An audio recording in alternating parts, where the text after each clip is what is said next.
Hi folks, I'm Alan Watt and this is Cutting Through the Matrix on the 28th of February 2021. And as always, I hope you're all hanging in there and not hanging from trees, because certainly people are getting awfully depressed by this lockdown. Nothing that wasn't predicted in the plans of it all many, many years ago when they talked about their pandemic exercises, and all the present co-conspirators, you might say, who are involved in it, were involved in all the planning stages of previous tests of it as well, including how to keep the people locked down and what to expect with lockdowns and pushback, etc., and how they'd have to go after individuals who would be putting out information against lockdowns or even vaccinations, and how to, not to challenge their big groups right on, dead on, you see.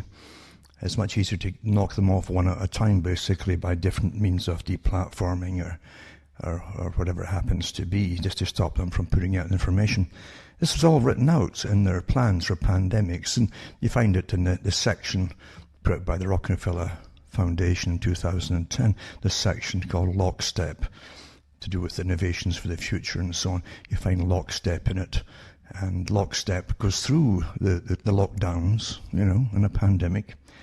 All the stuff that we've heard since with even Event 201 and CladX, etc. All the same things, the same people over and over again, same group, same pyramid of groups, really, the capstone at the top, you might say, because they all get their orders from something above themselves, obviously, when they're all on board with the same agenda worldwide at the same time, in every country pretty well. But they said in the Lockstep that they would keep pushing for more and more, to take more and more rights from the public, because this is to achieve a much bigger goal to do than anything to do with any pandemic. Is to bring in the great global reset, as Mr. Schwab has prattled on about in his books and so on, about bringing a new society. And you've got to have a wartime scenario. He calls it a wartime scenario himself. He said that in some little video clips. That's how he sees it. That's how it's planned to be. And it is, because out of a wartime scenario, you have a different society at the end of the war. In fact, if you have competing or conflicting parties fighting each other in wartime, both countries, or more countries, all the conflicting parties are changed forever, basically. So his plan changed to come out of this whole idea of using a pandemic to bring it about, not just a financial reset, but it's a complete reworking of money, or even what you think of money. It's energy, it's technocracy, where energy units are represented by tokens, or money if you want to call it that. It's all the same thing, really, isn't it? And you'll have a different way of living. It'll be a vastly reduced population eventually, including what they've said since the last 100 years, that they should really issue licenses for those who should be allowed to have children. They even had articles years ago when I did the talks on radio about giving special privileges to those who served the system better, you know, top civil servants and so on, who really worked for this global society, for this world-type governance system, and how they could literally give it as a reward, where they could let you pass your genes on to another generation. I'm not kidding you. This is from the top, eh?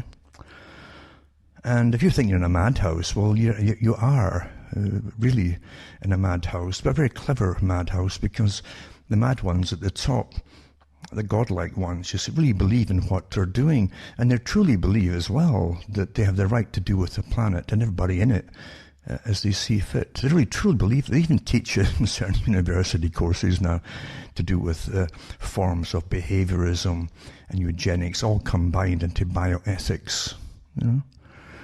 So it's quite interesting to see that you're in the science fiction movie at last. You see, you're actually in it, and you're watching the players come out openly and tell you how it's going to be. Not asking you how you like it. No, they're telling you how it's going to be, whether you like it or not. And they have many, many different techniques to do it. The professional persuaders, again, come out from different universities, even taught behaviorism and psychology and public relations, and who even are taught all the techniques of marketing ideas to you. And you've no idea. Years ago I talked about the language has always been used by those who understand the techniques of controlling your thoughts. And your thoughts that tick through your brain all day are given to you by whatever media is present at the time. At one time, they often used through the churches at one time, unfortunately. But town criers were used to impart information or decrees from the king. And people would prattle on about these decrees and try to discuss them and find out what they really meant and dissect them and find out what their opinion should be on it. And that's how it was much easier in those days to just give out, because you didn't have TVs or radios, you see, or internet or anything like that. And so once the radio came along, these sciences really took off, using radio as a means of persuasion through propaganda. People don't realize how far ahead it was even in the 1920s and 30s, building up to World War II as an example, and how incredibly accurate it is today, to do with the uniformity of information. If you must control societies and worlds, you might say, or nations, then you must control all information, you see. But never give the impression that you control it. You simply make sure that 1,000 different points of light, as they often refer to their agendas and their NGOs and think tanks and so on, that work towards the same goals and put out the same information. But it appears to the public, oh my goodness, they can't all be the same, because there's 1,000 newspapers across the world and magazines all just, so they can't all be connected. Well, they are all connected. It's quite easy to have them all connected, especially since they're all taking information from one or two news sources. That's why they all have the same propaganda. And back in the 30s, I did the talks years ago to do with the 1930s and the 40s, where the Rockefeller Foundation actually put out surveys, did intensive surveys, and they did very accurate ones, just as same today, you know. If you want to do something, find all the information about it, then use that information to manipulate your ideas into reality. Make it all happen. That's why they've never been afraid to push agendas forward. They really study their victims carefully before they do it. They understand human nature, hence the incredible investigations of psychology, human behavior, and so on, by the different sciences that are involved in it. And back in the 30s, Rockefeller and his group realized they only needed about 30 or 33, again, naturally 33, right, newspapers and magazines to control all the rest. The rest of them would just copy from the 33, you see. And that's what we have today. But you also have maybe two real wire sources that have been popular for a long, long time. And most media, again, takes their cue from that. And you even have all these comedies for many years where they would show you the same clips of a myriad of newscasters giving out the same exact spiels per night as each other, without any variation at all getting it from the same sources. But to the average person, you understand most folk don't think about things much at all. They tune into their usual favourite newscaster at night on television, and it doesn't dawn on them that every other one, if they flick through the channels, is given the exact same news, all from the same source, obviously. And it is surprising. You would think most folk are like yourselves. For those who are awake, it's a shock at times when you're growing up to realize that most folk don't think or perceive things the way that you do, you know. And it's a shock. I mean, a real shock when you realize that they've never thought about certain things at all. They've taken so much for granted, and they're perfectly conditioned because of it. They haven't questioned much at all. And that's a natural way to be, actually, you know, a really natural way to be in some sense. If you're in a truly real world where you lived in a tribe of people in a village, and the head villager that you elected had no more than you did in a simple tribal setting. But we're not in that setting anymore, and you have this incredible amount of persuaders at the top working for, and the politicians, the lackeys working for the big ones above them that put them in power. The voters don't put them in power. I don't know where you get that idea from, but it's been that way for an awful long time. Politicians are very carefully selected and screened before you even hear their names by the same source. And Carroll Quigley talked about that too, about he said in the 1960s, I think his book came out, and his main book actually is well known for. He wrote other ones, which I personally think are just as valid. But Tragedy and Hope did come out, and he talked about the ones who literally, actually what he talked about was the fact that he and a squad of professors were brought in as professional persuaders to debate people who are causing ruffles in society by exposing things which governments and governmental agencies, or even the CIA, were really involved in, And what they would do would bring in about 3 or 4 professors, give them a couple of days to swat up the topic, and they'd go in there in agreed fashion to attack the person who's either putting a book out or putting out information that's exposing things that they didn't want to be known to the general public. So they would try and ridicule the person as you're a person who knows very little, really, little knowledge is dangerous. We professors know what we're talking about. And you defame them and smear them on television, and that would generally, as Quigley said, that would generally work. He talked about this in some videos, by the way, too, old ones years ago. And he said until at one occasion it happened, he says, where one guy had come out with a book, and I think it was called None Dare Call It Conspiracy. I think that may be the one, Gary Allen. And he said this guy knew his stuff. He had done his real homework, and he says we couldn't ridicule him. You see? Now, you notice he didn't say, we couldn't show that he was wrong. Their whole technique was to ridicule. And that hasn't changed in the present day. This is how it's really always been. It's actually worse today because they've churned out much, much better characters, better trained in behaviorism and psychology and special areas of psychology. Working for the military, by the way. The military's heavily involved in all of this. That's why they turned them loose, using the PSYOP organizations with cyber warfare organizations. And it's been in the media, it's not my word for it, my opinion on it.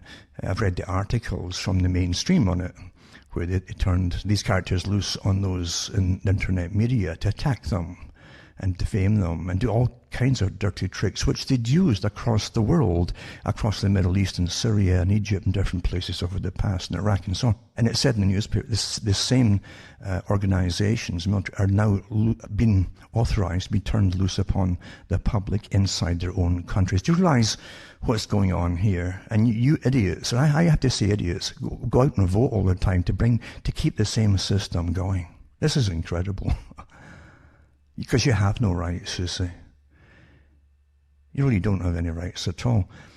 When your governments can collude together to change a society on behalf of bigger organizations above the governments, rather obviously so, in fact, then it truly is amazing. And when you have so much evidence for it, that you're going to go and vote for the same characters to come in again. No. The same people who do what they're told and take all your rights away from you under the guise of COVID.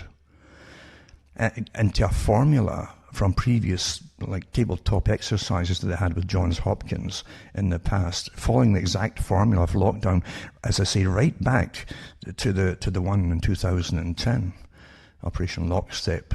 That's from the whole one part of a whole series of stuff put out under the Rockefeller Foundation back then, 2010. And in lockstep, they said they'll keep pushing and pushing and demanding, and says that's what we'll do. Because the idea is to change society forever, eh?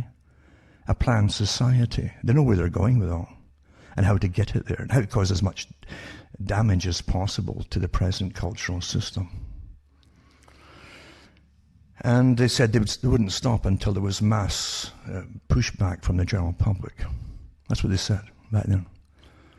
And that's what we'd have to come to stop this now. And even then, you can't just stop it. You've got to start taking back your rights then. If you don't do that, they've won already, you see. They've already got so far ahead with you, with the changes, you'll accept them. So you've got to push back for all the rights that you had, including the right to work and have your own business and all the rest of it. Got to do it. Because in this new system that they're bringing you into, you won't be able to have private businesses unless you're big international corporations. It's a very old plan. Very old plan. And you're not in the big club, as that comedian said, George Carlin. Now the thing is, you'll never get back to any kind of normalcy when they have a plan at the top. And Mr. Schwab, the James Bond villain character, is a frontman, obviously, for the big international corporations that all work under the pyramid of finance, and take their orders from those at the very, very top. It's obvious. You can't have them all on board if they're all independent corporations, which tells you they're not really all independent corporations after all. There's someone owns most of the shares in these corporations. You always find that happens, you see. You don't need to own the big amount of shares to run the company or to tell the company what to do. And don't forget, the CEOs are generally employees. They may have some shares in it, but they're really employees of the corporation. And the corporation then serves the bigger system that brings them in, helps them, and gives them financial help that they need to get through bad times, good times, or increase their profits. They don't do it all themselves. And so you have the appearance of big, successful corporations, but you've got to understand that they get big because someone chose them to be big, someone at the top, the big club, And they do that too by eliminating competition. That's how you get to have a big international crop, a monopoly, basically. You eradicate competition. And of course, after the different takedowns of big corporations in the past, like the Rockefellers before, with their oil corporations and monopolies in so many different areas, which is a sign actually, it's like signs of a disease. When you see the same signs creeping across the world, you find these guys all know each other at the top in different countries, and they're doing the same thing. They take over the resources of the planet. You'll find that too in Quigley's books to an extent too. You also find it with the statements they make, the ones that represent them, like old David Rockefeller, who died, and his father before him, that said competition is a sin. He wasn't being egotistical as such and just arrogant. He was actually saying what he really believed. And the idea was to eliminate competition. They had the right, these guys like himself and an organization he belonged to, had the right to take over the world's resources. And only they could work it properly. The general public were too stupid and lower class to manage their own lives. In fact, that's what they believed. You were incapable of managing your own life. That hasn't changed. And so you'll find from old books from H.G. Wells, even before Wells actually, but H.G. Wells was rather arrogantly all for this agenda, and the same agenda that pretended it was left-wing because they had to get the working class on board with them, the Fabian Society, financed by the biggest, richest folk of the era. So we're told anyway. I think there's bigger ones than them, like the Astor family. And members like Bertrand Russell, who belonged to all these different organizations, by the way, had a big hand in shaping the system you're in today, including talking and writing about the present system of changes, how they to bring in warlike scenarios to change the system, same as Quigley. But Russell also talked about useless eaters, because he and Wells and all the rest of them were eugenicists. They believed in superior types and inferior types. The socialist leaders they created, like George Bernard Shaw, were very open about that. They had the right to choose who would live and die. We saw that in operation when the Bolsheviks took over Russia. They went right to work at that, And Shaw said the same thing. You have to come to us and ask us why we should keep you alive. Your great socialist organizations. It's amazing how they can keep things quiet. And other socialist countries, they can actually paint with as a villain and make thousands of movies about them. But when you find they're all the same, really, at least the ones who run them all are connected to a higher group. They're all the same. This is dead silence. That shows you that you're actually on the right track when you begin to get that little light come on in your head. And that's how it is. Useless eaters, Bertrand Russell said.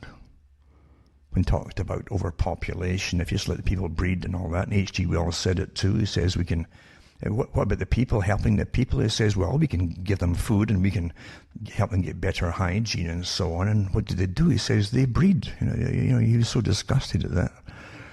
It was okay for him to breed with different wives and so on over time.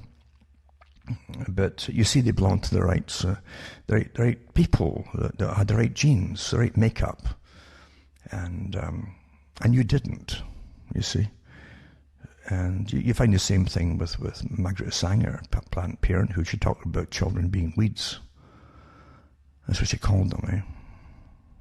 And certain ethnic groups too. She was straightforward. Well, no one hammers her, You'd think, this is the whole thing with logic. Logic has to be logical. It has to be the same. When the same circumstances are applied across the board to the same scenarios, you can't say these ones are evil and these ones are good. When that happens, there's something else at play, obviously, and people miss that all the time. But yeah, you had H.G. Wells, who was a frontman, propagandist for the global society. He was all for the world wars that were coming. They knew they need a world war to change society. And he, again, I've said this before, he was the one who invented the slogans for the military to make you hate the enemy, because most folk don't hate the folk they're told to go off and kill. And so you have to demonize the enemy. Same within society under COVID, they're demonizing sections of society. Same techniques are always used before you isolate them and you deplatform them, stop them from having any speech, and then you eradicate them in one way or another, you see. Standard techniques never change. But H.G. Wells, he came out with the idea of the Hun and the Sun, beware of the Hun. So there weren't German people, no, there were Huns, you see, like the old tribal groups and so on. So you dehumanize them. They did the same with the Japanese World War II, of course, big time. But he also came up with the idea of splitting society internally. Because in World War I, at least initially, they didn't have drafting, you see. It was voluntary only, and so the propaganda was very basic but perpetual for the whole duration of the war. Go off and fight for your country. And I've said this before, years ago, if you look at the posters for the British monarchy, go off and fight for the king, You'll find it's the same. They were the cousins. The Kaiser were their cousins, And you'll see the same features on the posters. It doesn't matter if it was German or British, because they were all Germanic. That was a big joke of all. And you could literally change. A lot of people wouldn't know the difference who was who in the posters, because they were so closely inbred. They looked so similar. Actually, the same. The words are the same. Same with, of course, with the Tsar of Russia. And anyway, here they're telling you to go off and fight the other people, or the real Germans fighting the real British, And when you think, and H.G. Wells was all for that, for the changes it would cause and societal changes, because then government takes over food and work and everything else, all the things you would do yourselves, they take all the rights from you, and you all work for the state, at least for the duration of the war. You never quite get out of it either.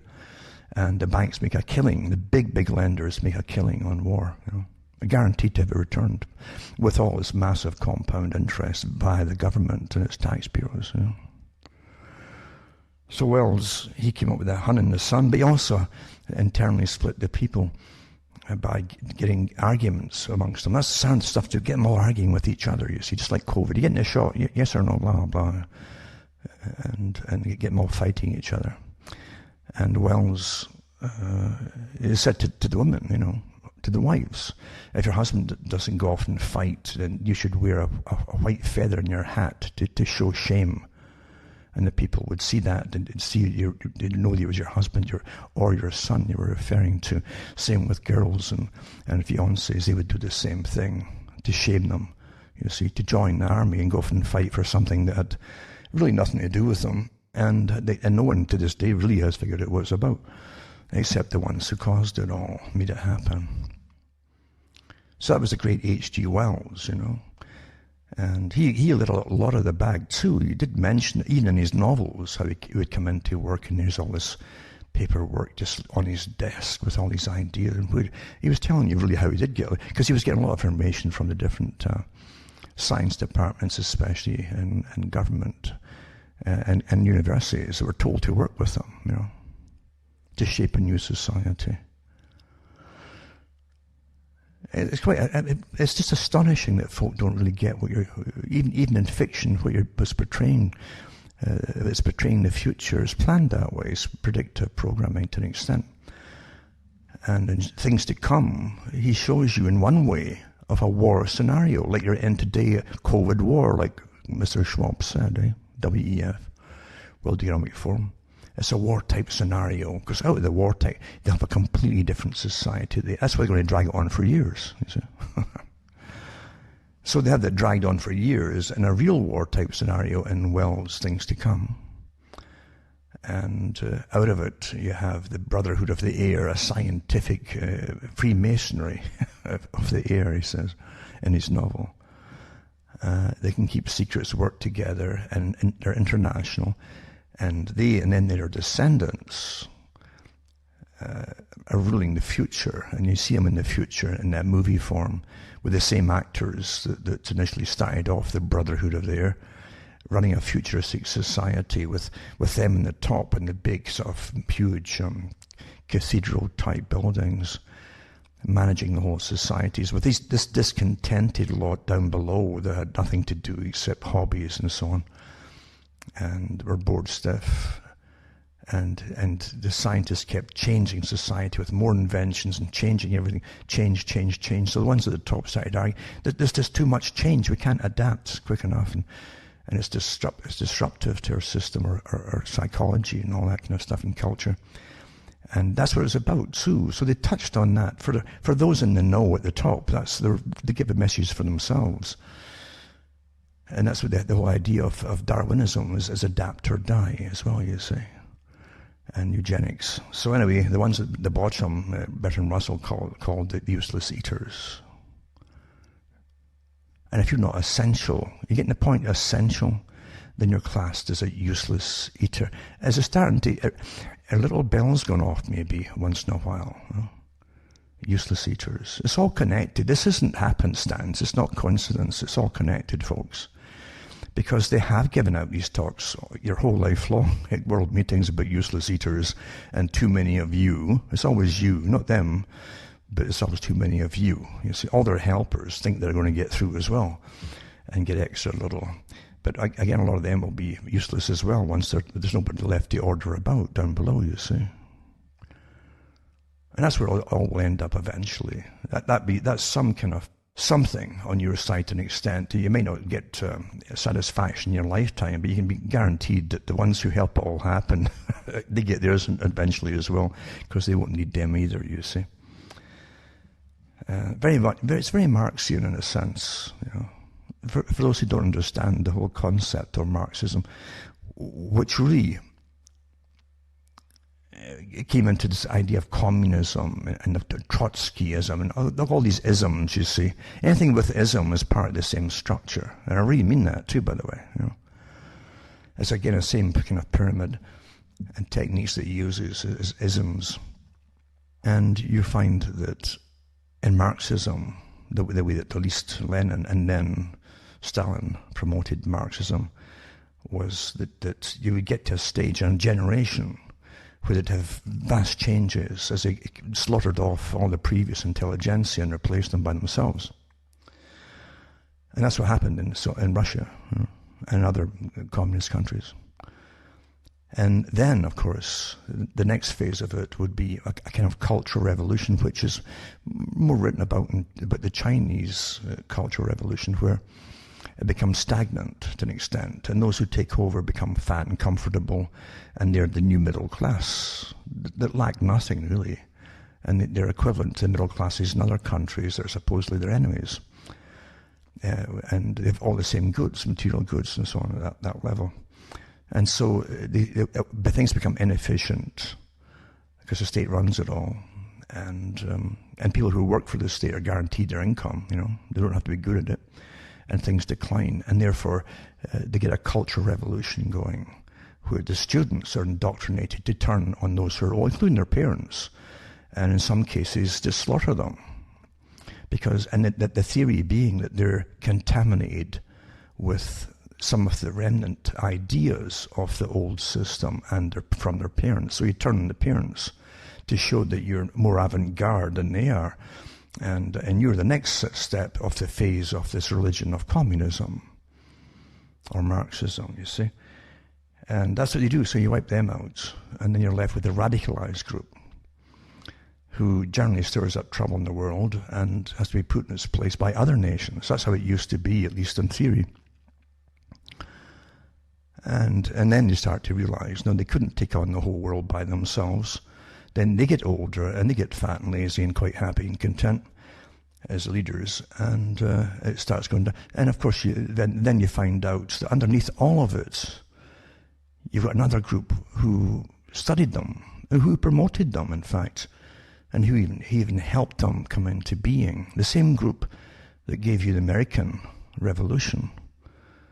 And they studied that too. They called it the Great Experiments. One was the American Revolution for individual liberty and rights. Individual, you had to respect your rights. And if you didn't respect your rights and stand for them and make sure you had them, they'd be taken away from you. That was the big experiment. And if you abused your rights, then again they'd be taken away from you, you see.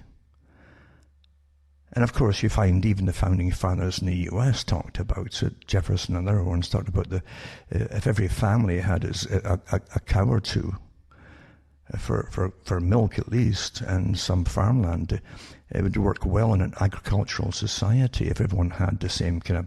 But once you get into the city, see, the city has always been the antithesis, of freedom, because a city is artificial. It survives on a hierarchy structure at the very top of the ultra rich, who live like a beehive system on the ones all below it, a tiered system. And once you enter a city, if you're working class, you're generally trapped there for your life quite often, because you can't get out of it. The money you earn goes off to pay for rent, which is atrocious, and stuff like that. So anyway, the agricultural system, it was the only way you had some kind of freedom and space as well, by the way, And that was always the problem down through history. Even in ancient Roman times, you had the Senate trying to take away the peasants' small holdings, the agricultural societies encroaching on them to take land off them and so on. And that caused an awful lot of problems and revolutions and backlash from the peasantry. And then, of course, once you run short of food because you've taken land off the people, we've seen it all before, haven't we? In our own lifetimes, or at least your parents have, with China and the Soviet Union. The Soviet Union imported most of its grain from the West in its entire existence. And again, you have the strange thing, why would you be feeding what we're told is the greatest enemy?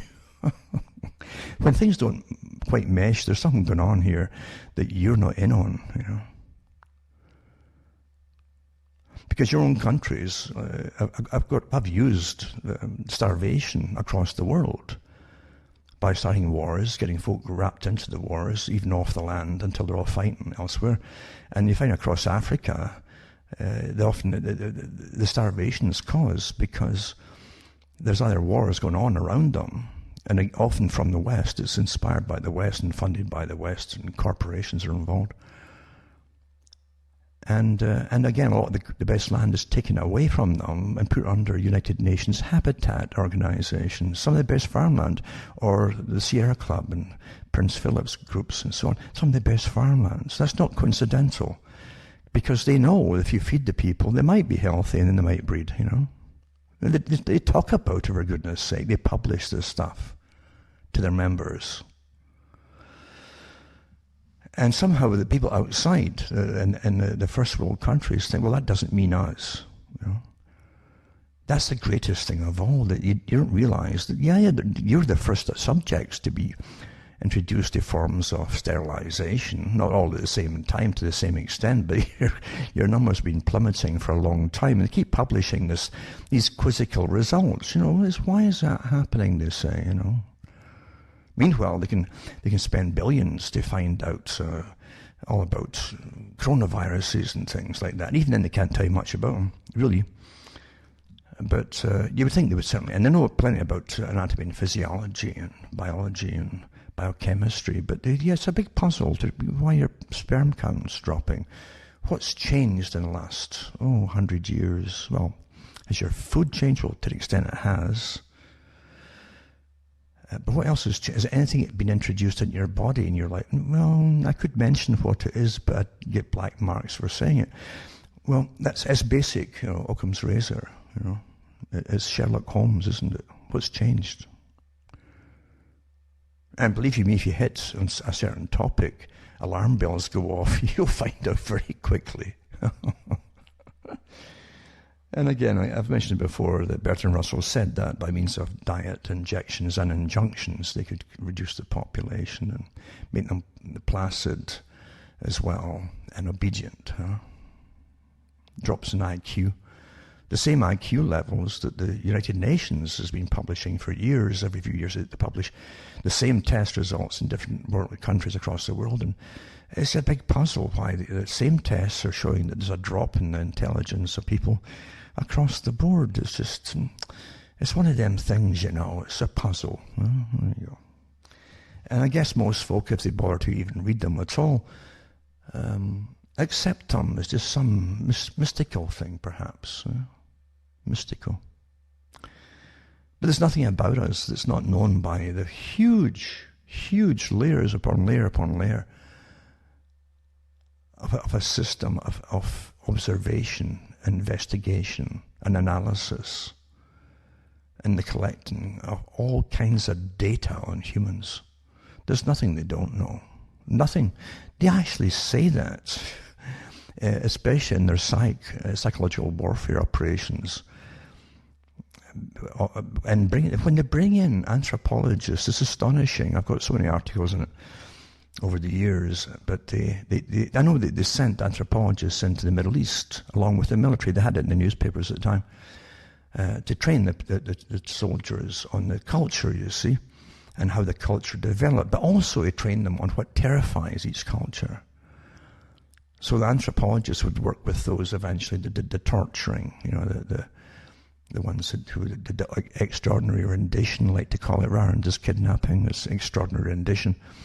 And even made a movie about it, remember, with a woman in charge of the CIA in the movie, actually basically based on the reality, where they would have people tied up and covered in blood and all kinds of things and stuff, and tortured. And that's why you also saw certain things happening at Abu Ghraib, which they knew Muslim countries had an abhorrence of. That's why they used what you saw there.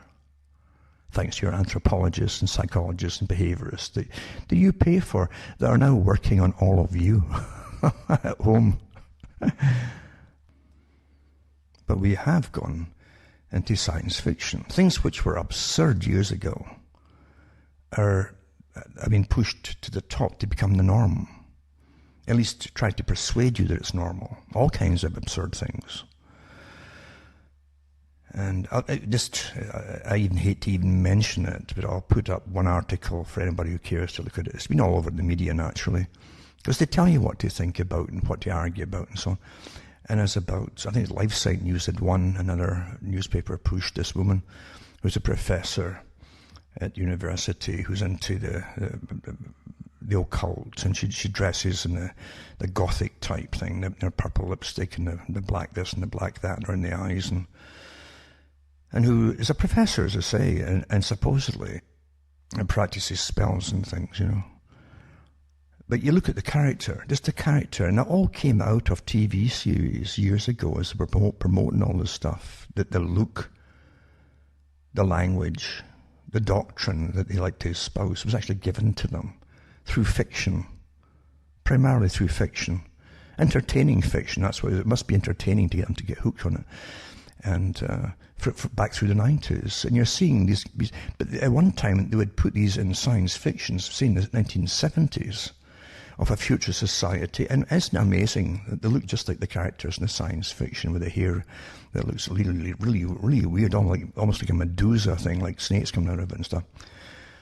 And this is what you're seeing today in people who are promoted into having powers of indoctrination of young school children and teenagers and so on. It's fascinating just to look at that and study it all. And many, many other things like that too are pushed to the front. It truly is astonishing. And other people getting covered in tattoos. Covered in tattoos, all again from TV series and so on.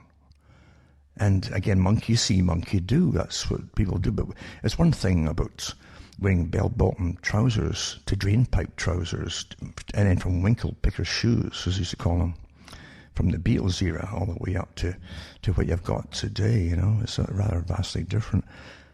That's one thing. But when you're getting covered in tattoos, and the symbology of the tattoos was always to do with the primitive.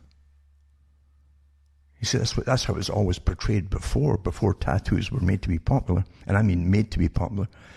They were always portrayed in movies as the primitive, the pirate types, you know, the bad guys. And of course, gangs. Big gangs in Japan and China, the triads in China. And certain other gangs even in Russia, that were even within Russia, or subcultures as well, of different groups, with the occult symbology plastered on them, which again is a good study in behaviour of the different ethnic type gangs. It's quite fascinating. And the occult symbologies they use according to their own backgrounds, even religious backgrounds. So, but there's always again, basically associated with, now you're seeing cops wearing them. So the cops, they're supposed to be the good guys, are covered in tattoos like the bad guys to look more ferocious, you see. Would you want to go to someone who is wearing on his skin the symbols that used to be associated with murderous gangs? Do you feel better now, you know, with the cops? Who's designed that? Look, it didn't happen by itself. It really didn't. Nothing happens by itself in culture. Plato said it. Everything that happens in culture is authorized by those at the top. Because anything that happens in culture has to be analyzed to see where it would lead, what changes it would cause within society.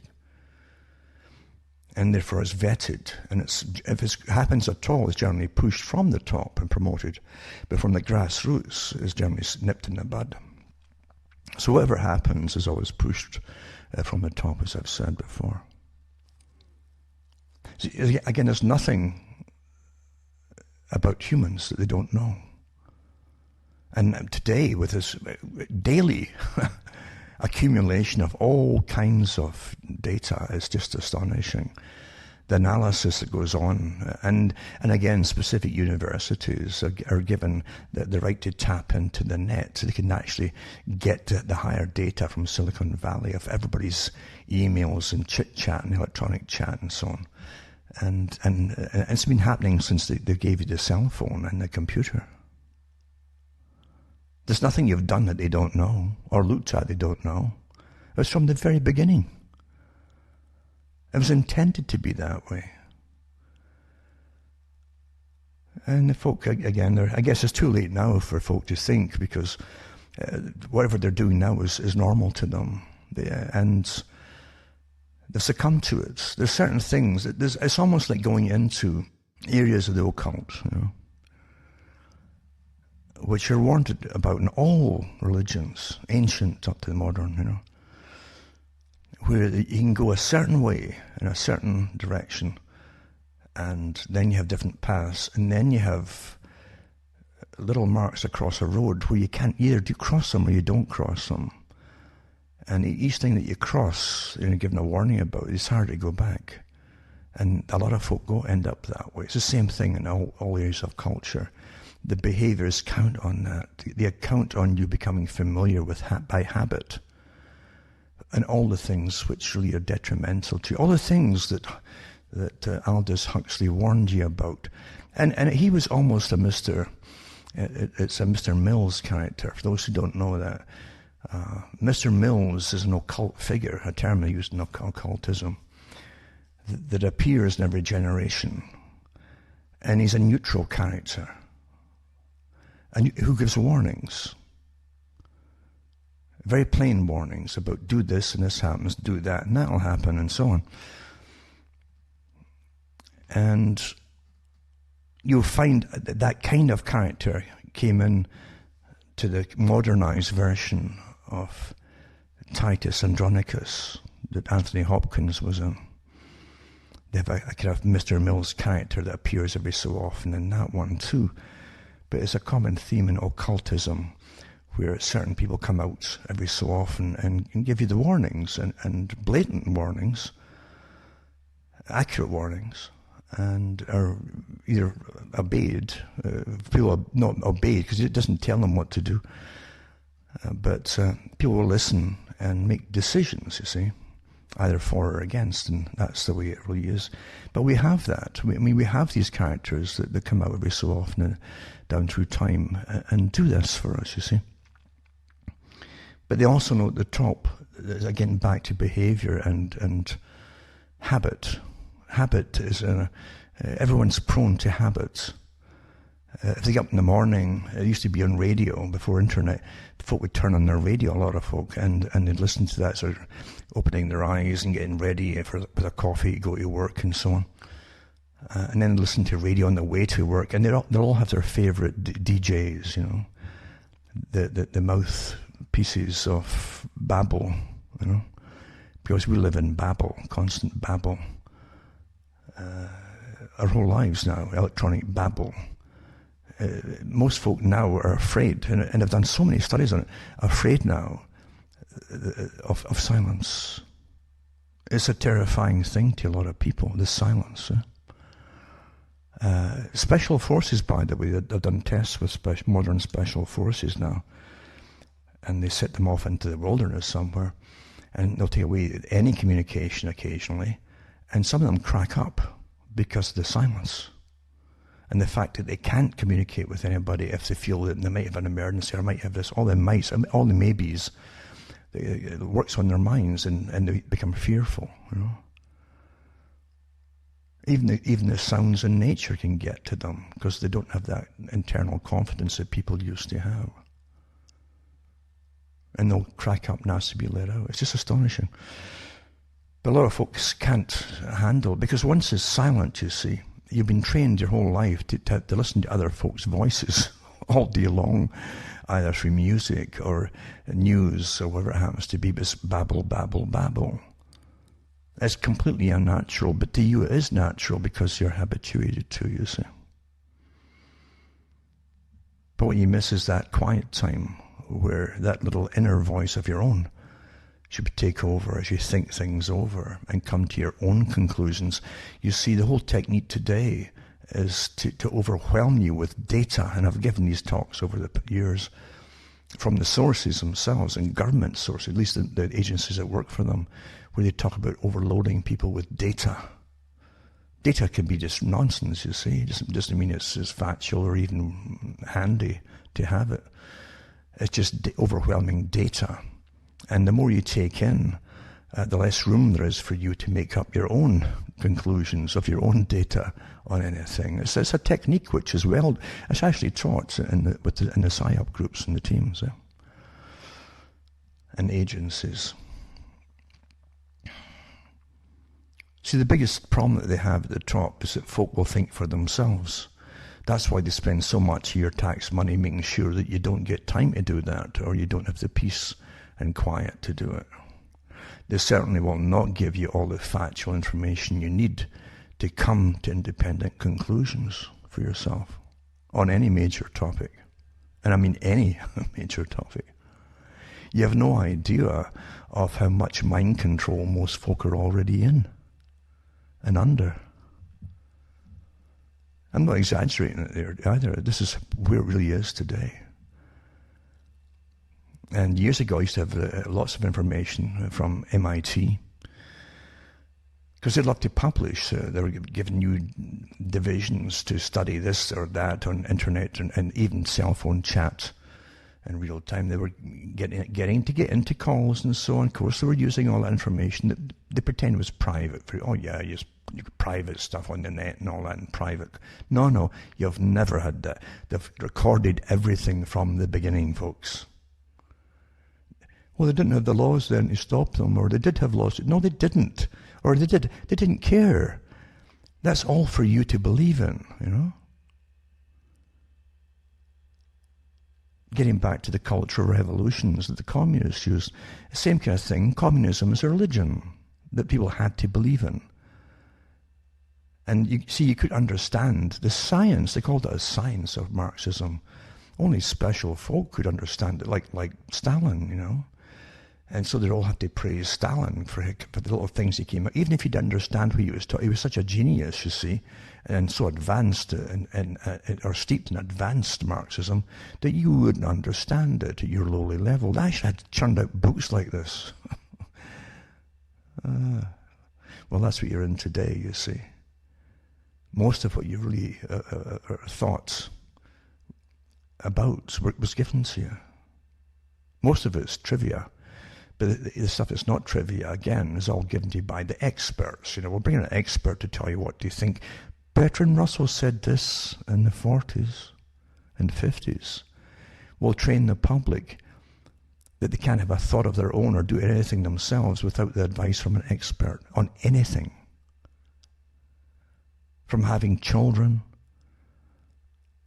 to how children are born, to how you change the diaper. They called it a nappy back then in Britain. Women would have to be taught by experts every step of the way, and the guys too, and what to expect. And that's happened in my lifetime, you know. At one time, everybody just knew, from folk having children and families, as you grew up with them, you knew what was going on. You knew what was expected. You knew how to do things. You didn't need experts for anything. It's astonishing to realize that the modern medicine isn't very old at all, you know. And it's astonishing to even look into allopathic medicine.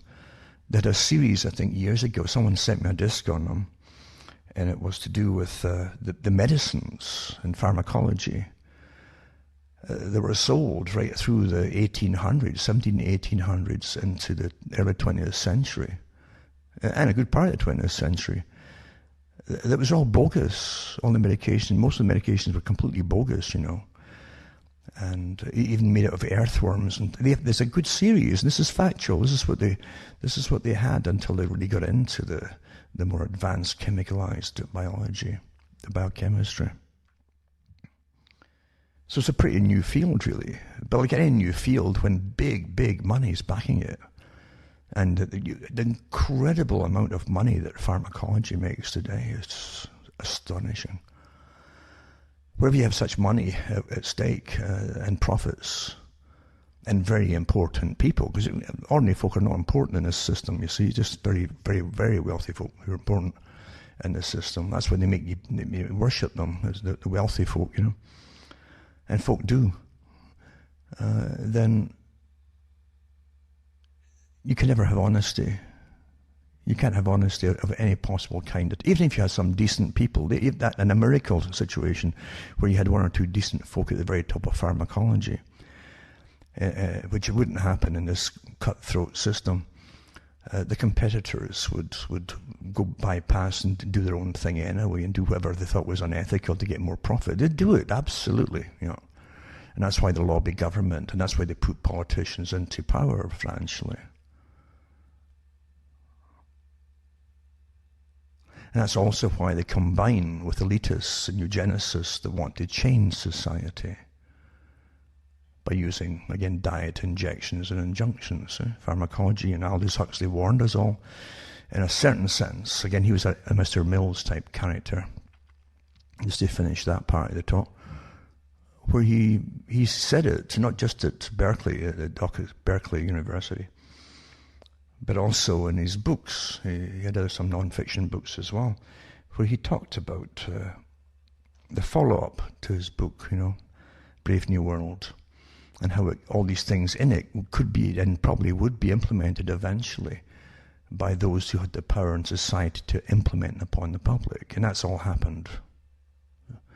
So he's Mr. Mill's character that he did warn, again, at least on public television, on the Mike Wallace interview, where he said, well, with the techniques we have now and where it can go, because they knew the rate of change in society in these behavioral sciences and so on, he said that the techniques of persuasion, they could get people to do things eventually that perhaps wasn't in their best interest. He knew how advanced it was then in the 1960s and where it would end up going, and this all happened.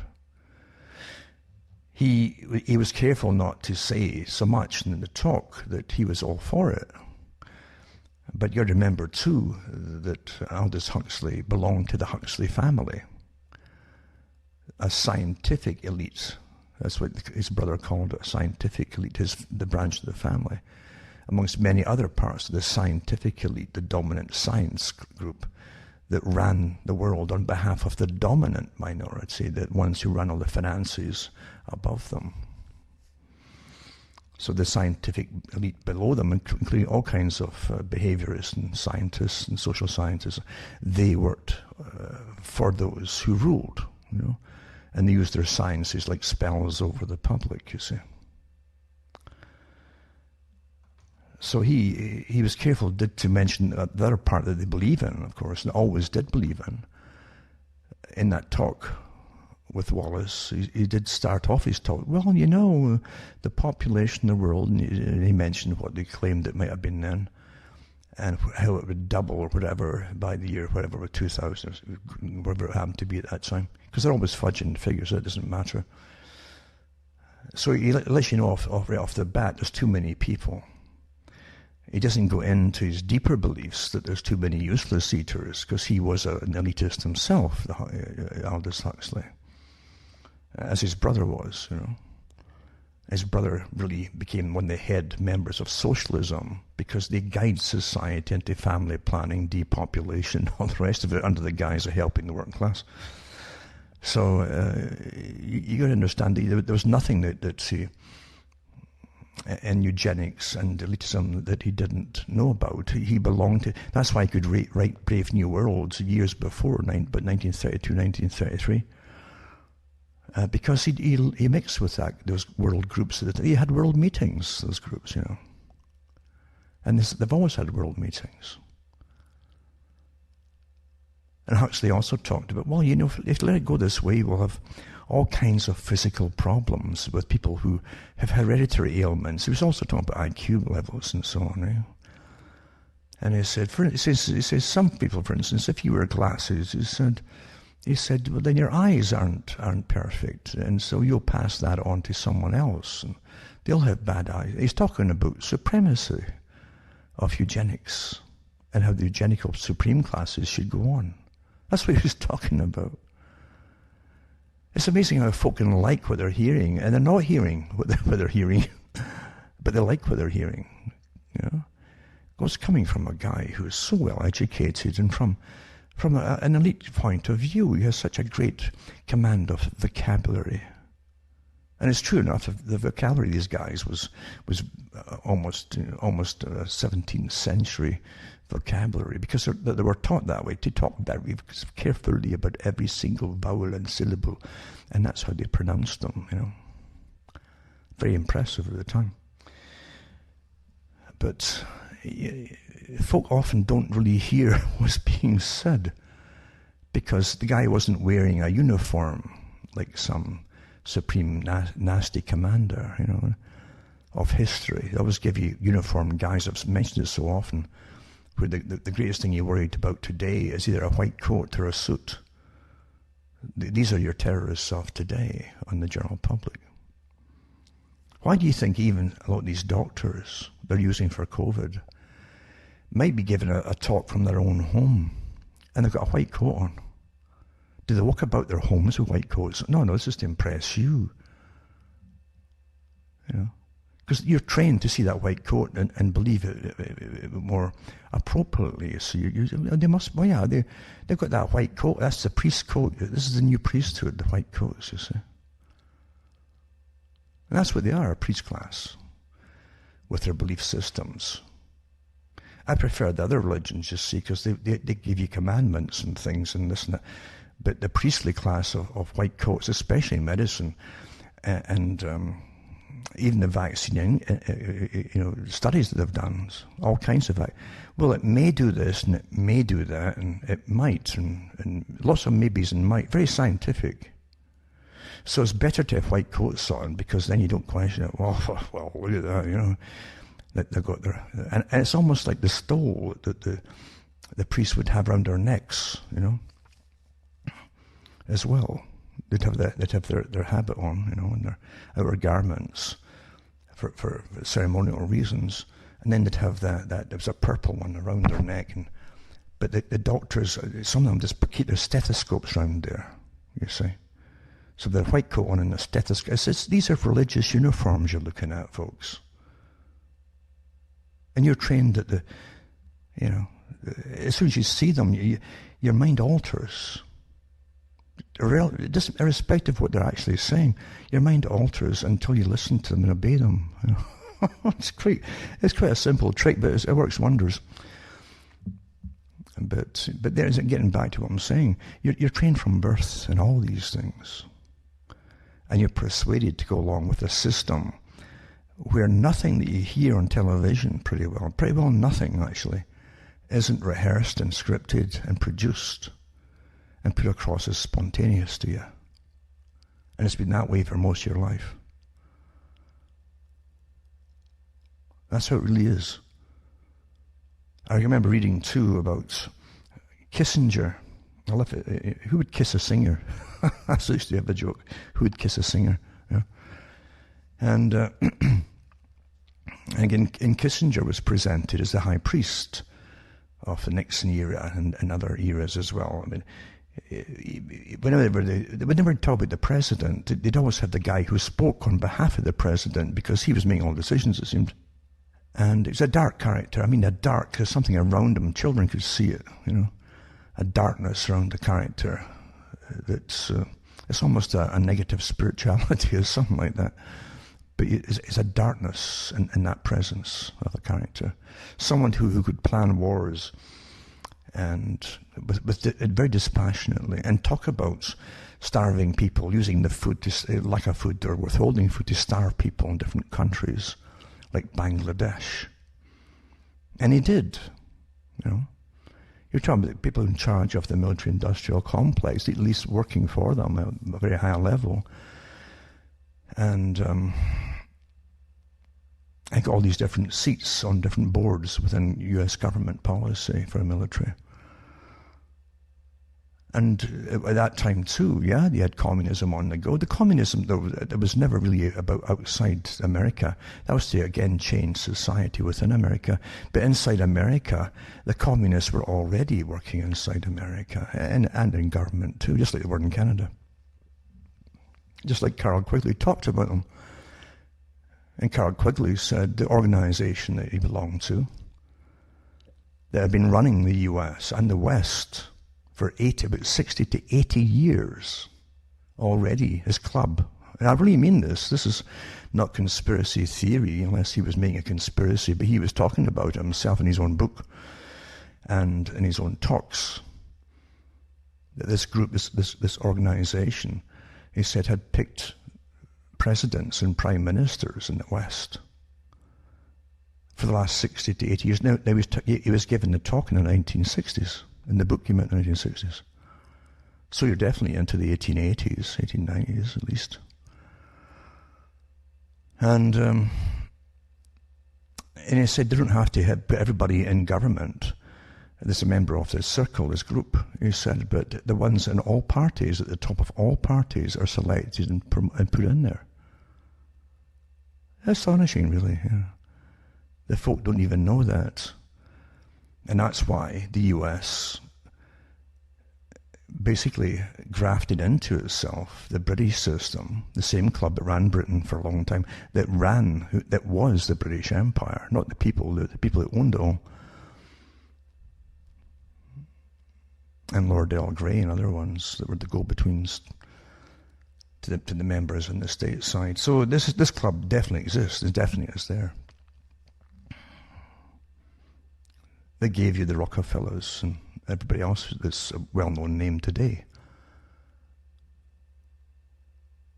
The same group, I'm sure, that you have Zuckerberg and all the other characters, even Bill Gates fronting. They're fronting it. They're just put there, to fulfill agendas for their lifetime. That you're born into a very high cult in a sense. And they're just like any rock star or actor or actress, as they're making a star, they put the star machinery in, give them a fake background, or tell you they're a genius, and you believe it. And they give you incredible funding behind them.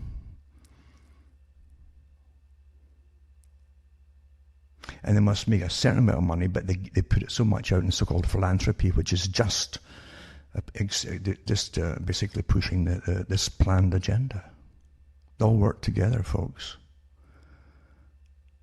And they can be defamed just by their own if they ever broke the rules, absolutely, and left paupers if need be. Most of them you see were made stars by the star-making machinery. Bill Gates is a businessman. And his daddy before him. A monopolist too. That's another sign and symptom of them, like a disease. The monopolists. Rockefeller was the same monopolist, you see. Eliminate competition.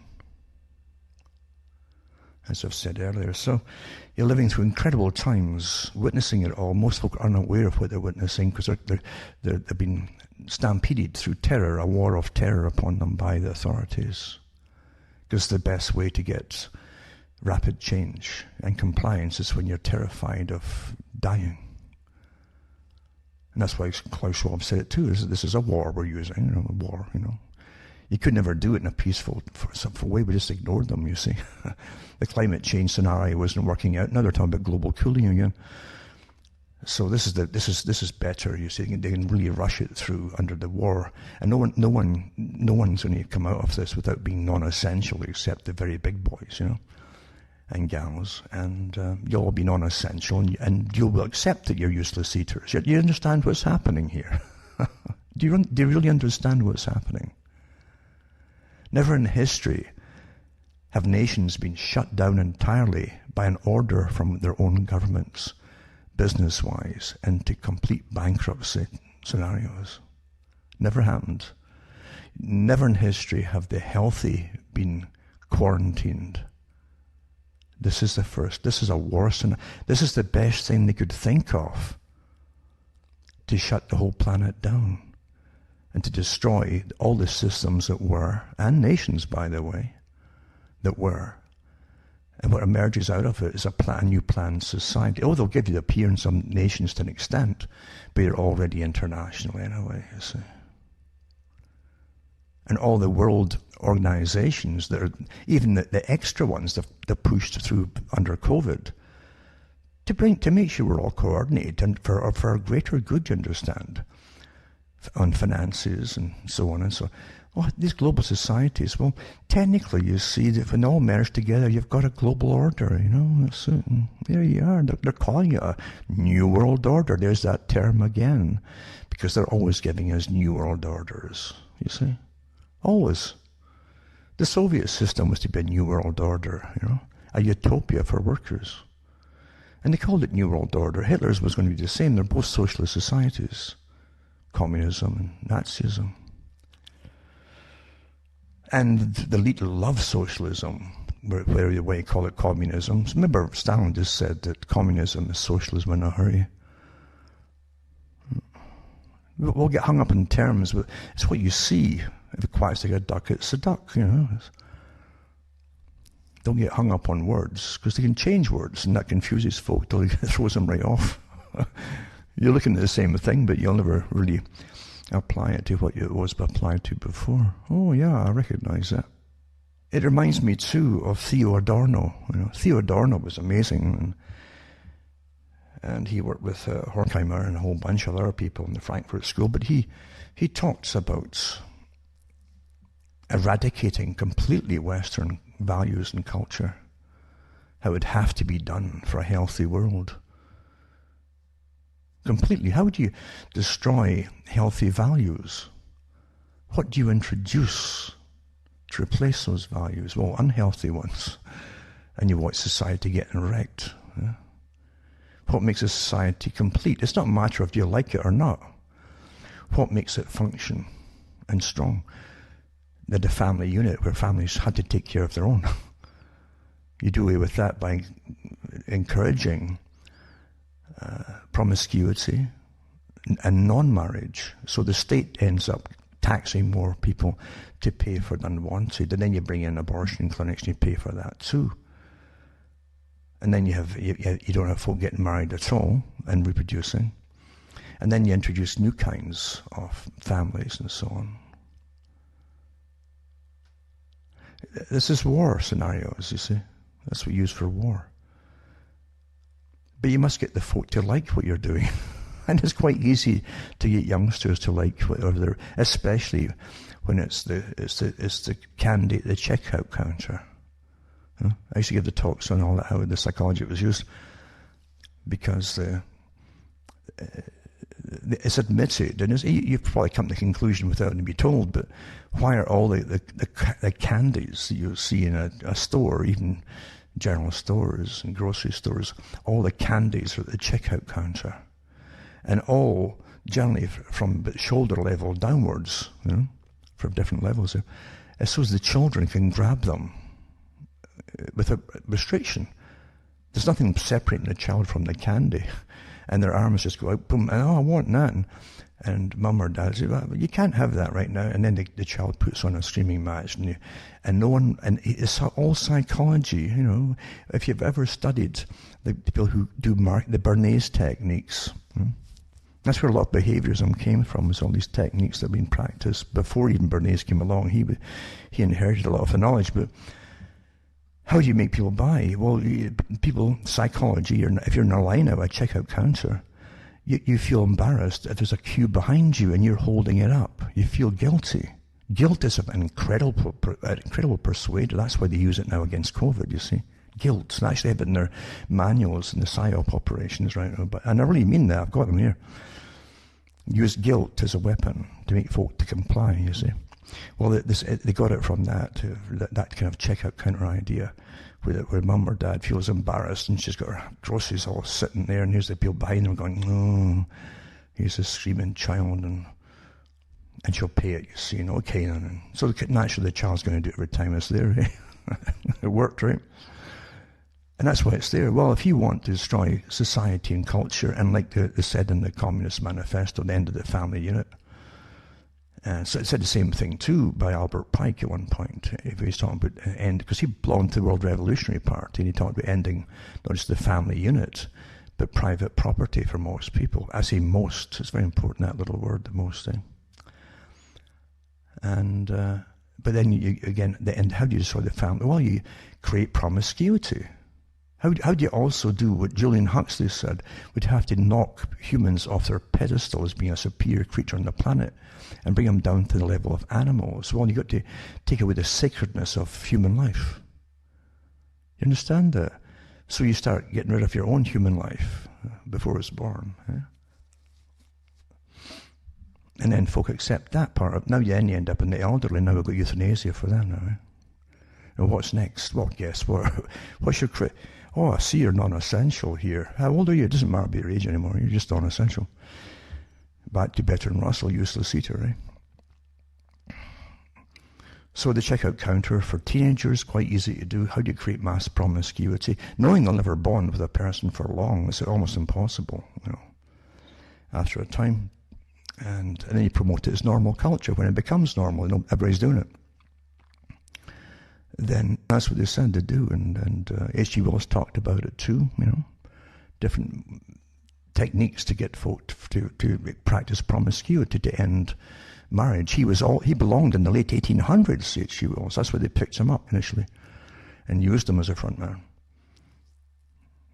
and for free love. He's writing about free love in the late 1800s. Well, as a consequence to free love, there was no welfare system there, folks. And so on and so on, So, again, you've got create promiscuity. Here's what is it? Every youngster, every teenager has got their hormones jumping.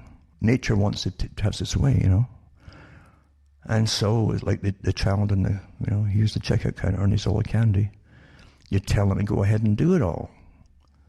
Through media, mainly through television at the time, and 1960s, leading up to it in the 1950s, but 1960s, and away you go. Give them a pop music, tell them it's their generation and no one can hold them back. Give them the music, give them the Bob Dylans, talking, and then, there's going to be a revolution and so on, and tell the parents, don't stand in the doorway, don't stand in the hall, for the times they are a-changing. Mother and father is throughout the land, don't understand, tell them to stand in the way of their children. No, that didn't come from little Bob Dylan. The beauty of reality is most folk don't know that what they're living through isn't reality. It's a plan. As I've said before, from Plato's time on, anything to do with culture, music, and plays and so on had to be vetted by the establishment. And Plato talked about it. Plato wanted even musicians to be licensed as well as the actors, you see. But I think they already did with all the acting troupes and so on that did their rounds through all the Grecian islands and all that with the same authorized plays. They knew how you could upturn society, overthrow it through a revolution by using music, for instance. Works every time. But the last folk that know it are the ones who are living through it in every generation. Quite something, eh? But yeah, you're the child in the candy store, out came the miniskirts. And even in winter, for goodness, in cold countries, these women shivering, wearing plastic skirts and plastic jackets and plastic boots.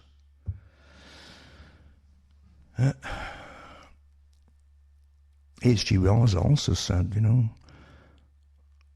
it'd be for World War One, as he's promoting World War One, it's a propagandist for the British establishment, and he said the same thing about getting all the women into the munitions factories and all the other factories as the men are off getting, fighting, getting killed and so on.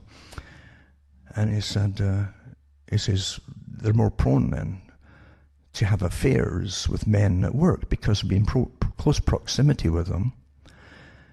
And even if their husbands come back from war, they can stay in these factories. And this was the whole idea of getting women out to work, apart from doubling the tax base, which for the establishment, which of course it was too. It was also, he said, that if 8 hours at work with other men is more than they'll have at home with their own husband in the evening. And at least awake. And he says affairs will take place, and that will also help to dissolve the family, the unit in marriage as well. Nothing happens by itself. All authorized from the top. All. Yeah.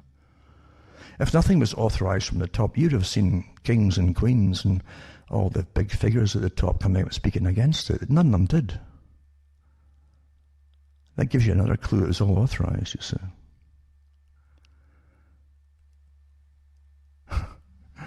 So yeah, you're living through amazing agendas, and most folk have no idea. They have no idea at all.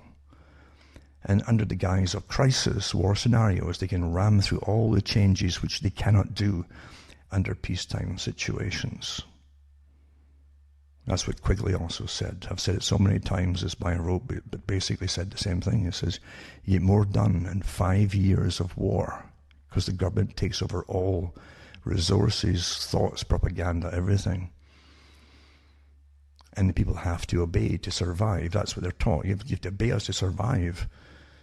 And so you can ram through all kinds of social changes. And that's the whole idea, social changes, you see. In 5 years of war, where it would take, it's hard to do even 50 years of peace and propaganda. So that's why they're using COVID right now to restructure the whole society and the world. And you're all being trained at every possible step as to your own place in this society now. And you've yet to experience, by the way, because they're going to get worse before they get better, you might say. And I mean by forcing things upon the public. They've already got the techniques for stigmatization of segments of society who won't go along with what's happening. You demonize them. And when you demonize people to the rest of society under this kind of terror system, and folk are being terrorized by the incredible daily propaganda that's deliberately spouted out there, and exaggerated, by the way. I'll touch on that night too as well. And then you'll see the weird things happening within, and you'll also see the players in society that are put out by the authorities to give you halfway, almost fictitious representations of people who are protesting something. There's ones I saw, it's probably a coincidence, but this week, or this week past, someone came out in Canada coming into an airport. It was a stage thing because there was cameras already there to see the guy coming. He wouldn't wear a mask, he wouldn't take a swab test, and he said he couldn't be restrained and kept or put off for quarantine. He said it's against the Charter of Rights.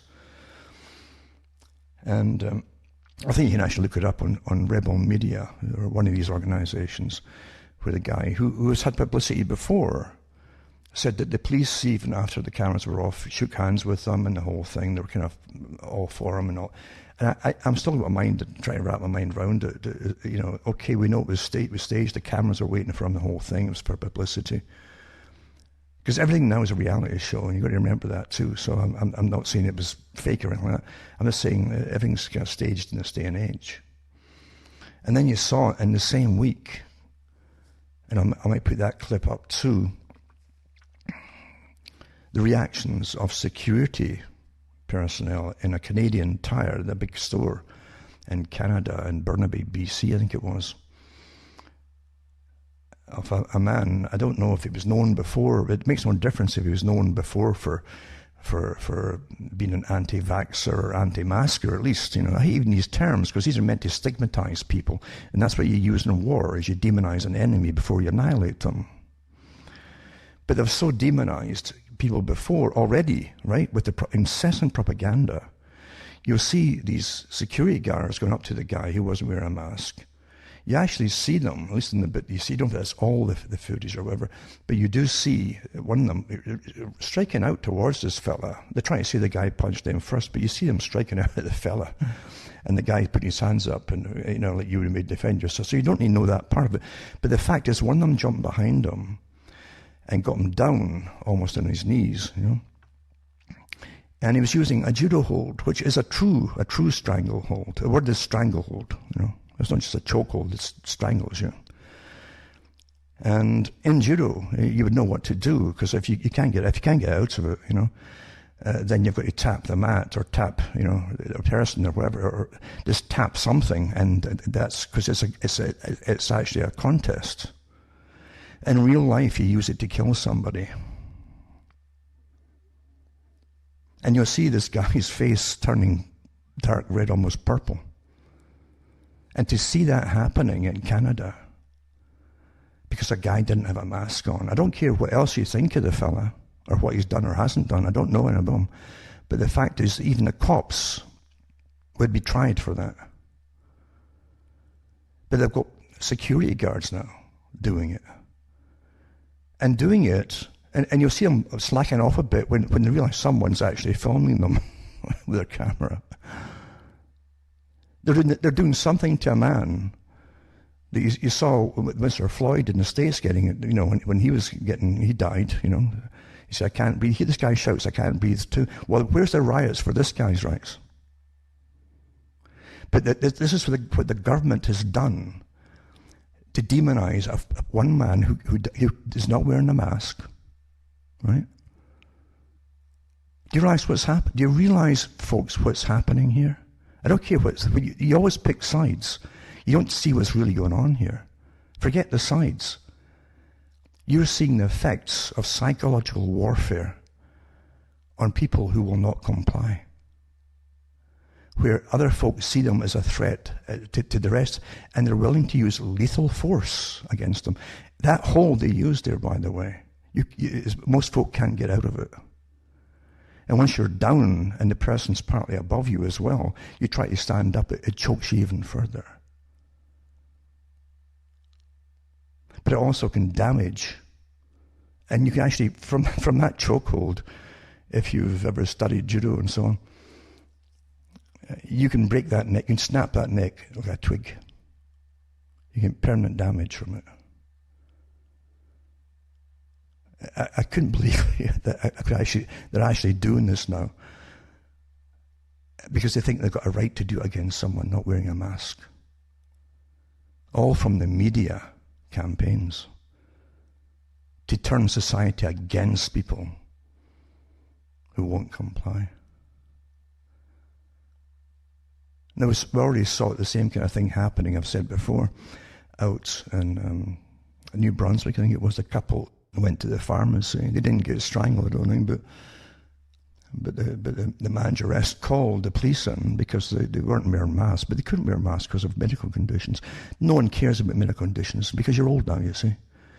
The old folk are supposed to die now. That's Canada. You know, this is a country where we euthanize folk now. They give you the option. So all the techniques are being used that you'd use in a war scenario. The same techniques that were put out against people who would not go into world wars like World War I.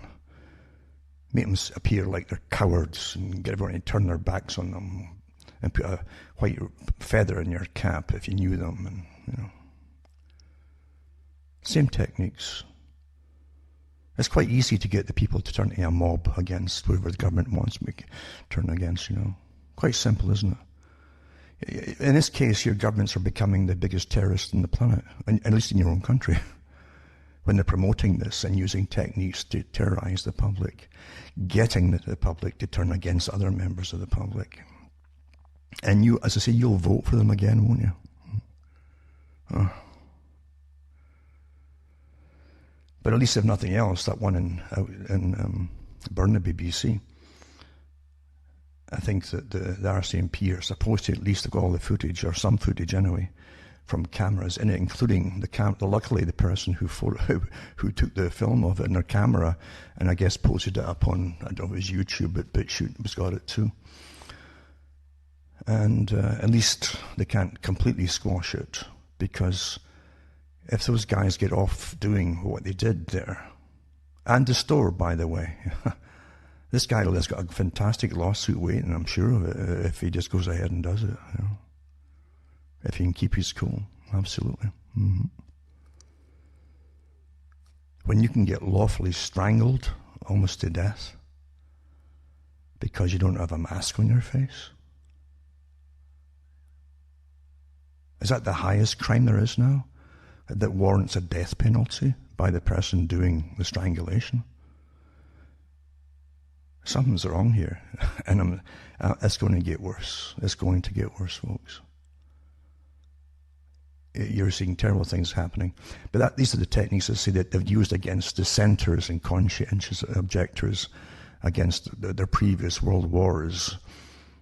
When you go off to fight for your country, and as Winston Churchill said, for your culture and your way of life and defend your freedoms, only once you supposedly win the war, you end up bankrupt, paying up for it, generations paying off the debt forever, and they open the floodgates to people who have nothing to do with your culture deliberately to do it.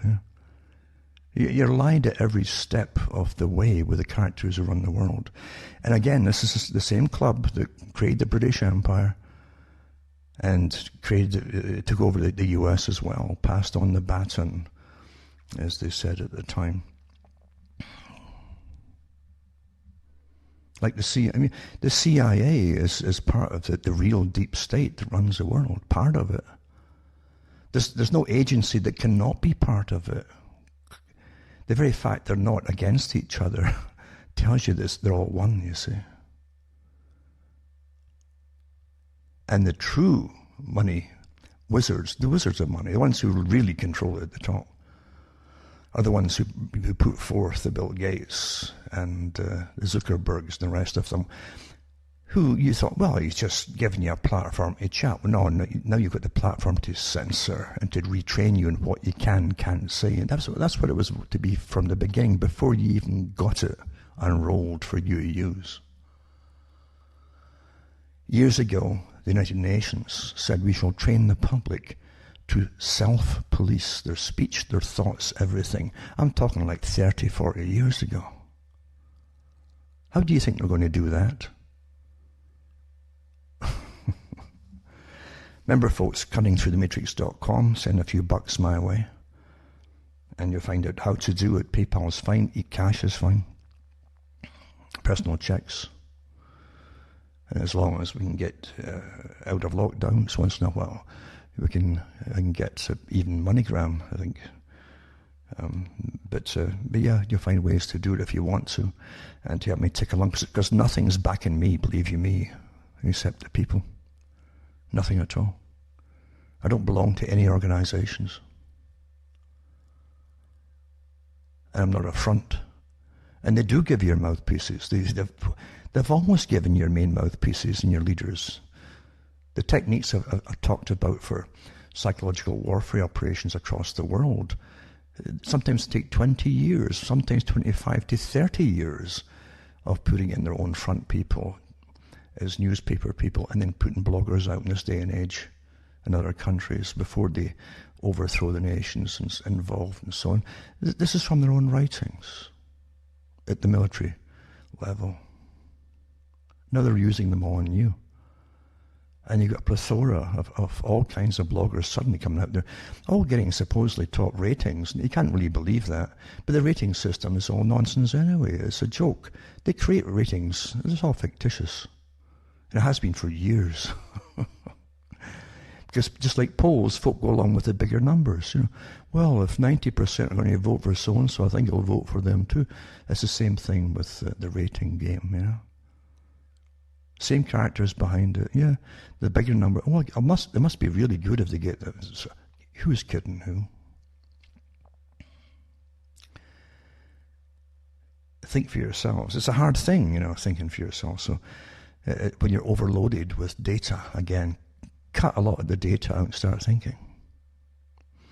So cuttingthroughthematrix.com, as I say. And by the way, I got some books and so on posted off there, because we're out of temporary lockdown, or what can you say?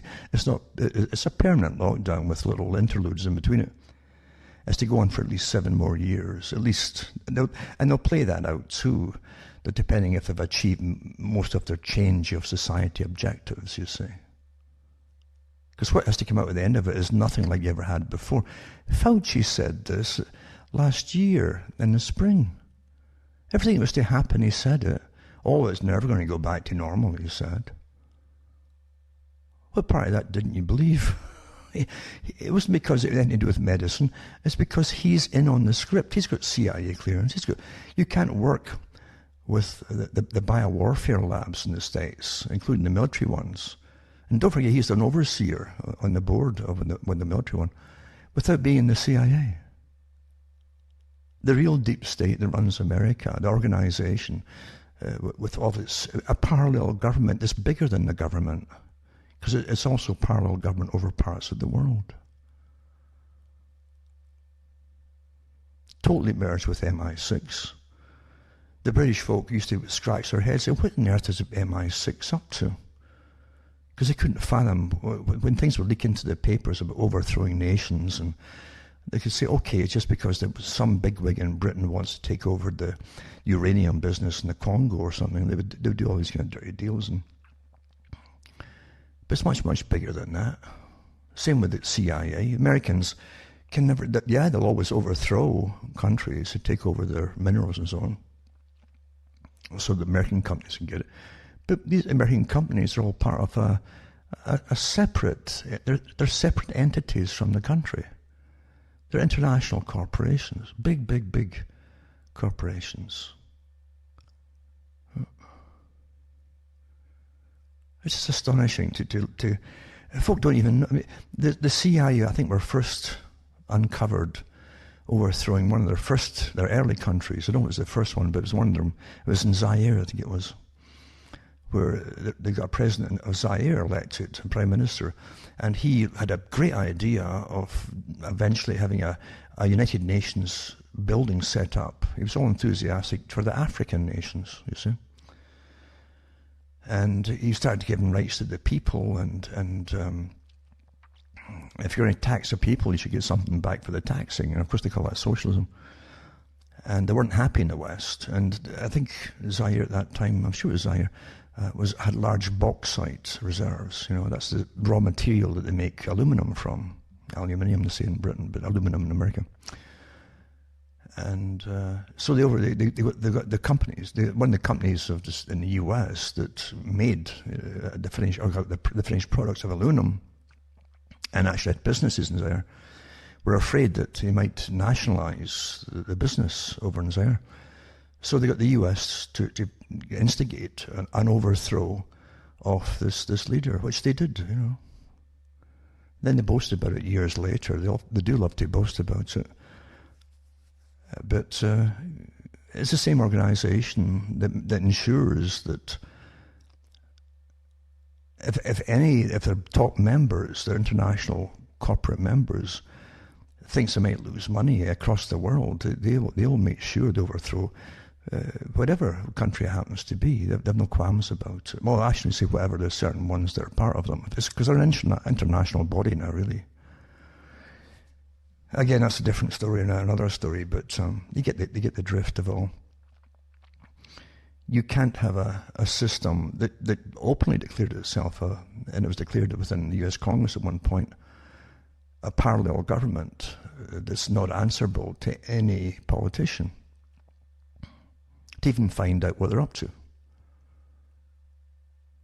How can you possibly have that and claim that you've got a free nation of we the people, for the people? When you got this other gang that's a completely different agenda and drags you off and creates wars, international wars, that gets you into them, which further weaken you at home because you're paying for all. And like all wars, you get changed within society, within the cultural time of the war too.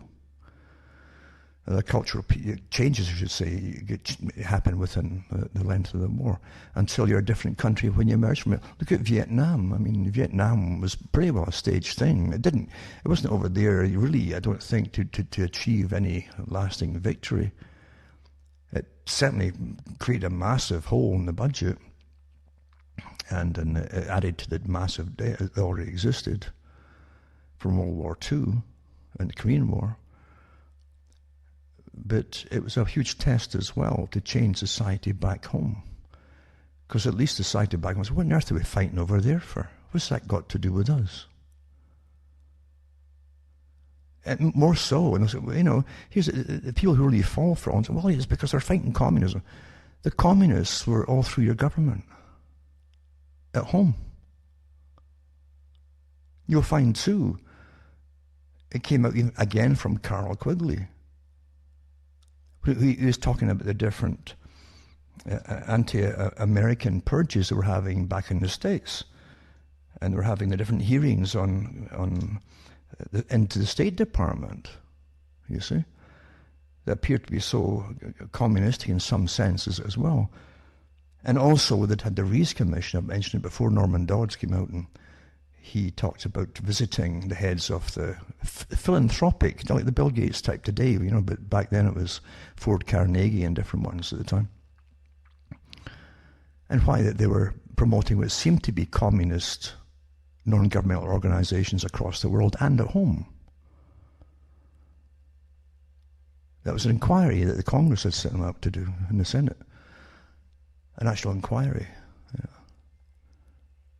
And Norman Dodds, you can actually see the video yet where he talks about it. Said that when he talked to the head of the Ford Foundation at the time, the philanthropic by joke foundation, these are tax-free foundations. They have investments and they don't pay taxes on it. Billions of dollars invested and so on. But they give it out, you see, to their armies of non-governmental organizations, all kinds, across the whole world. And the head of the Ford Foundation says to Norman Dodds, he says, our job is to eventually to seamlessly blend and merged the two systems of the Russian with American Western values and capitalism, merged the two together. And of course, the concept just blew them away. Who authorized this?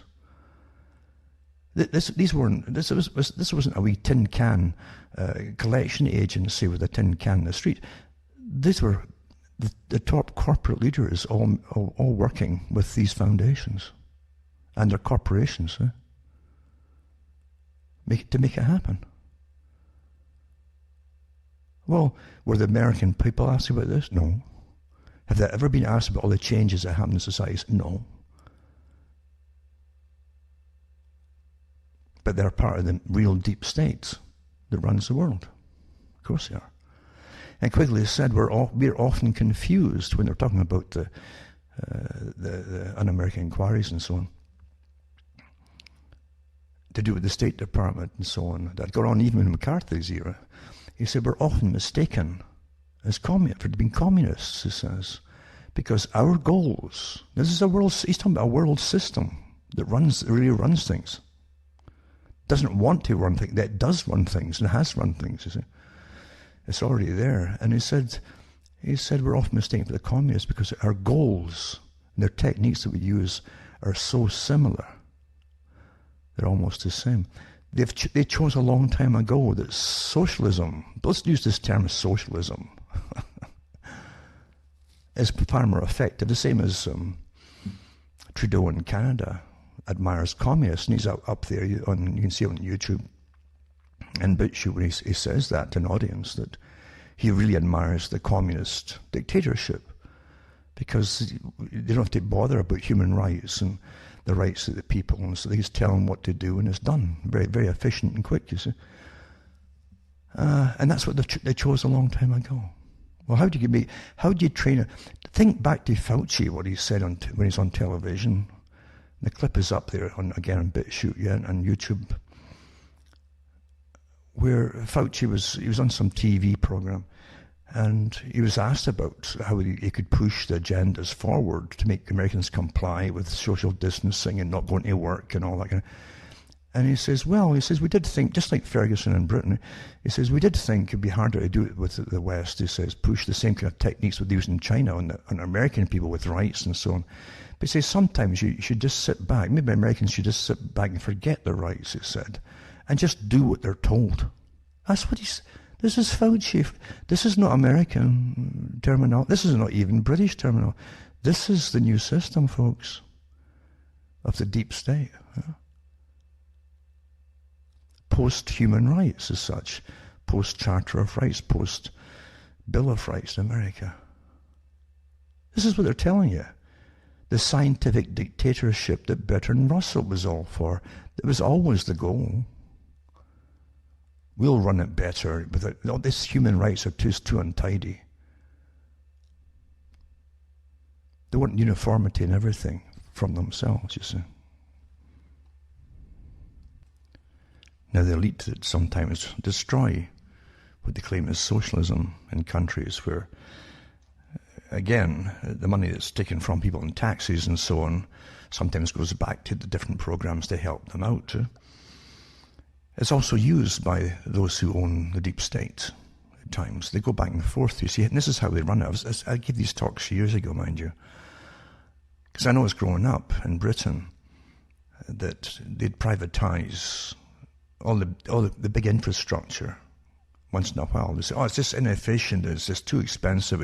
Far more efficient, it was privatised. So they had companies that ran the big gas units at the time in Britain. That had coal gas at one point. It was put in big tanks. Every town had them, every city had them.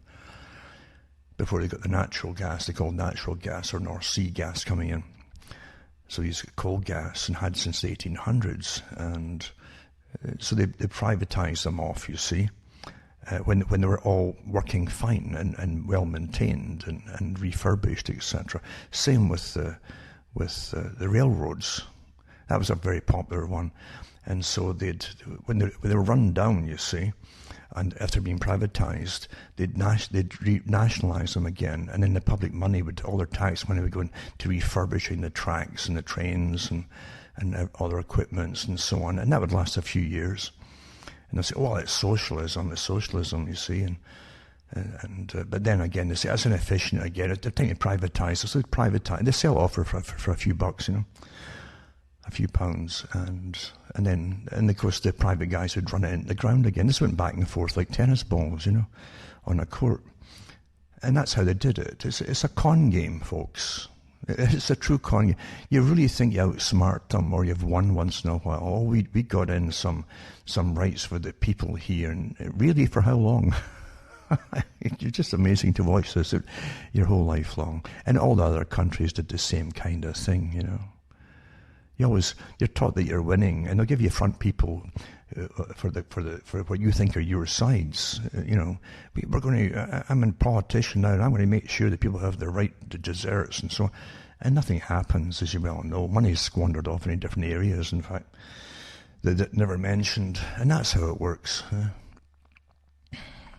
There's a deep state, no doubt about it, folks, and they have some of the best teams, and massive teams, layers of them, of psychologists and behaviourists working for them, who know exactly how to con you and manipulate you and lead you up the garden path, It's the same with very good intelligence agencies. The person who knows nothing about intelligence agencies really thinks that they have a different idea of what they really are like and how they operate.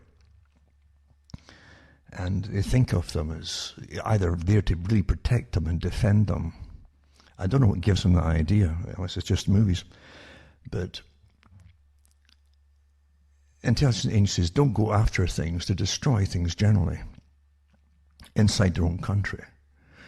They watch what's happening, it's like a spider standing outside a web watching what happens and what comes onto its web and what's trying to traverse along the strands of the web, or might get stuck, might free itself and start walking. It studies them, And that's what they do. They study the people. And the first thing is not to eliminate them. They might want to do that in a different way. But how can we use them? That's the easiest way to do it. How can we use this movement or this group or this whatever, or this emotion even? It could be a retaliatory emotion because of something. How can we use them, you see? In fact, they can be very encouraging. If they realize it can be in their interest to use it and encourage the whatever dissident type emotion is rising up.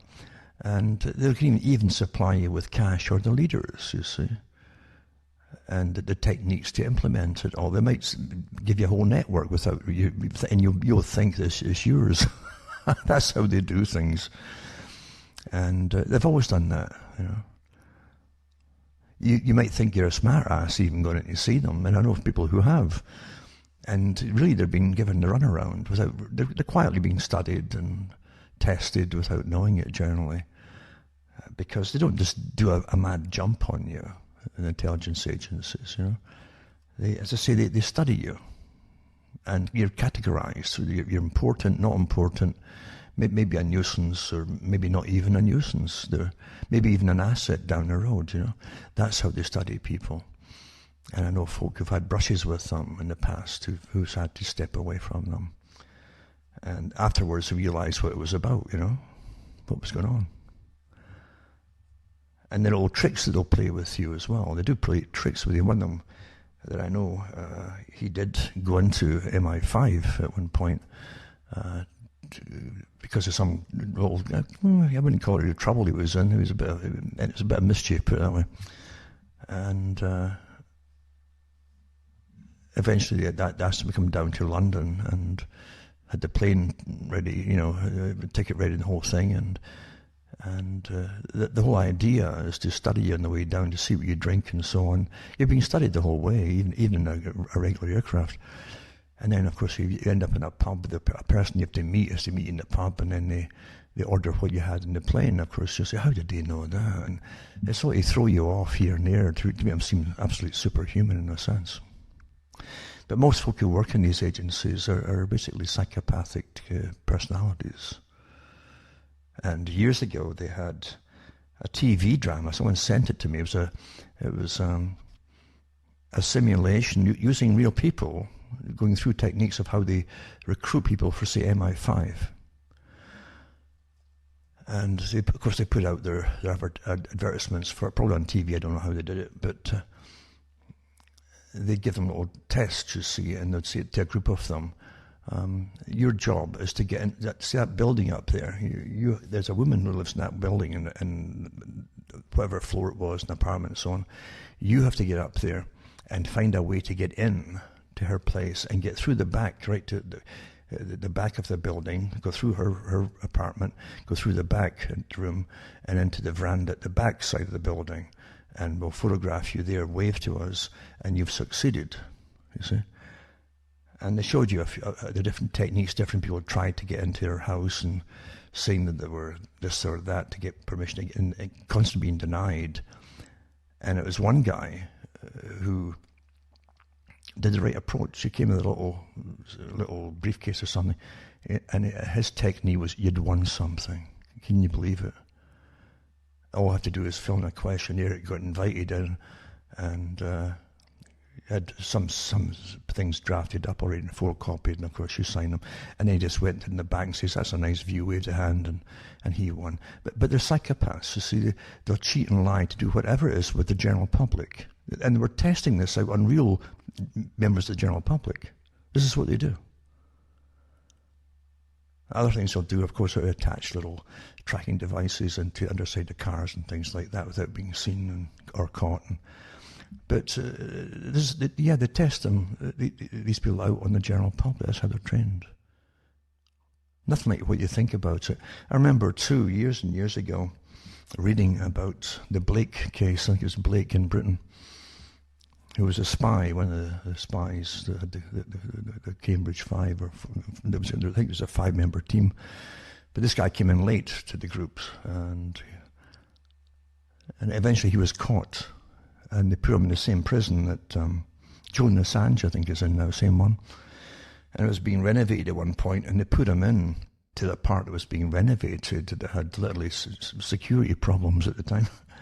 And that's not by accident. And that's what I clued into years ago and early on. And it was one of the Redgrave family that ran the left-wing communist group in London at the time that arranged for his escape, and they got ladders up there and got him out. So now you can't get these guys out without the complicity of the government. They were letting them go, you see, obviously. Because even the Cold War was nothing like they told you it was at one level. On one level, a lot of folk really did die in the Cold War games that went on. But on another level, a higher level, it was all planned with a higher level of organisation. And also, with both sides participating in it. You know. There's no doubt about it. You know. Most of your reality is fake. It takes you a long time sometimes to realise that. But it's like when you look at Philby, Kim Philby, he had the same traits that they all had, like they mentioned too, and Blade and the Feather, the movie by Potter, where at the end they said, do you know that all of the spies, all of the ones who worked for the Soviet Union, all of them that were double agents in Britain that worked for the Soviets, he says, they all came from our class. He says, all of them, without exception, our class. All from the upper class. But Philby, the same kind of thing. At one point, he was working in Britain where they did send in operatives into the Soviet Union by different means, different techniques. And he'd know who they were because he'd sit on the planning meetings. And then the joke was he'd go out the back door and tell the agents waiting for him from Russia who they were, where they would be found, and where they'd land, and all the rest of it. And they'd catch them. This happened over and over again. This really did happen. And they got off with it and let him go off there too, to Russia. Same kind of thing. This is, you've got to understand, there's a bigger game going on, and it's not what you're told it is. It's very much like COVID. They have to have some kind of real scenario, at least some credence to something on some level, right, to make you believe in it. But on a higher level, it's a much bigger organisation with a bigger agenda at work, obviously. Because they could have picked another coronavirus like the common cold, but we'd laugh at it. It had to be something that was new to terrify us. It's, it's new. Oh. But a bigger agenda at work. Same with the Cold War. Different levels of realities for different people, you see. And for the bulk of the population, they're saving us from a complete annihilation. That's what you were told. And the guys who were getting sent off to the other countries, a lot of them lost their lives, were being turned in by the very agencies on a higher level, the same agency that was sending them out. And I could go on, but I won't about that. But it's a huge story involved, years of story involved, not many, many years. And that went on. Now, cracks are appearing in the big agenda on right now with COVID, but they're not unexpected. Every stage has been planned, including kickback against different parts of the agenda. And again, even back in 2010, and exercises they did then about it, they expected it. We're following the script to the letter, and responses to different things. And so they will not back off until it's a massive pushback. If it's a massive pushback, they said in lockstep that they would have to start backing off to an extent. But in the meantime, what they'll do again is, I said this last spring, I said they'll lock you down, give a little bit of a break here and there, and lock you down again, back and forth, back and forth, back and forth. And they'll spread it. It's like rotating lockdowns, nothing to do with reality. We'll try it here, there, it's all pre-planned, And so we'll do a spot lockdown in this county or this area, and then let them free for a day or two, and then back and forth across the world even. Nothing to do with reality at all. Because most folk remember, they've already told you the beginning of it, had no symptoms of it. And of course, if you kept testing them, they'd be over it because you got antibodies. You developed them yourselves. That's what your immune system does. It's an amazing thing. Without it, you see, we wouldn't have got out the caves. In fact, we wouldn't have gotten as far as the caves. So, but you're supposed to think you never had any resistance to anything in your life before. So, they lock you all down and stop your businesses. The very things, the very techniques of war that they wish they could have done in previous wars, they've done with this one.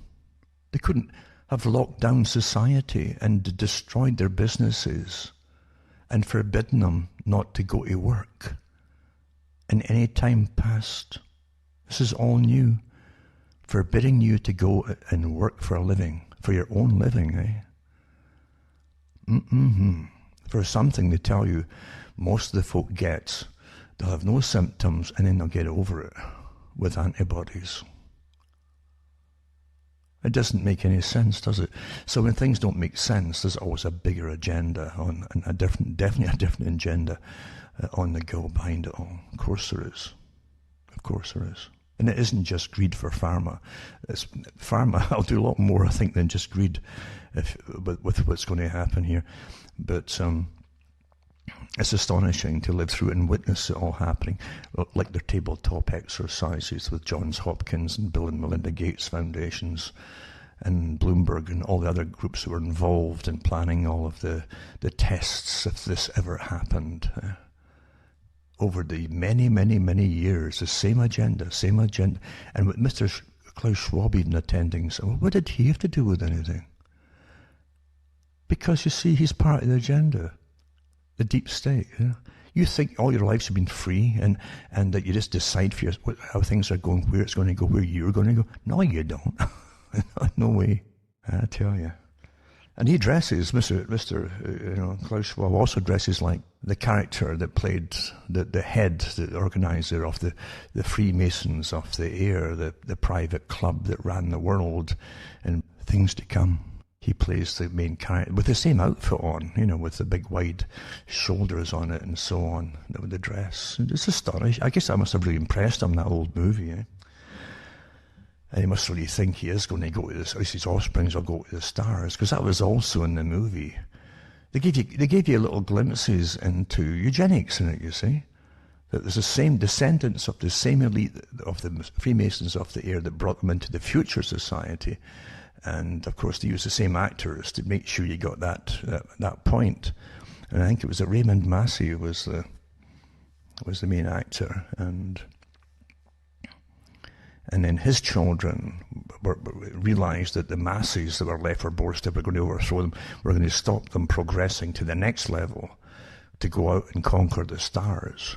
And so there was a spaceship built, and his son and relatives now were going to go, all the youngsters were going to go off into space to try and conquer that too, you see, and make sure that they survived when they may be fallen apart back in Earth because of the general public that were they were the useless eaters, weren't they?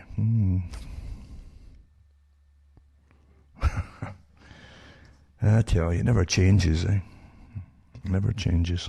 Interestingly enough, too, it's always been the same planets that they talk about, like War of the Worlds and things like that. It's always out from Mars. It's always Mars, isn't it? That's always been the red planet, the planet of war, you see, because their techniques are war. It's all analogies, in a sense, you see. And you find that they always talk about the canals on Mars, the canals, But the canal too, the meaning of a canal too is a way, you see. It's not just a chamber or a pathway, it's a way. It's a way and a path. It's a direction. And so it's the way of war, you see. You get things by the way of war, for those who don't know it. And the god of war is also the god of merchants, mercenaries, Mercury as well, of course.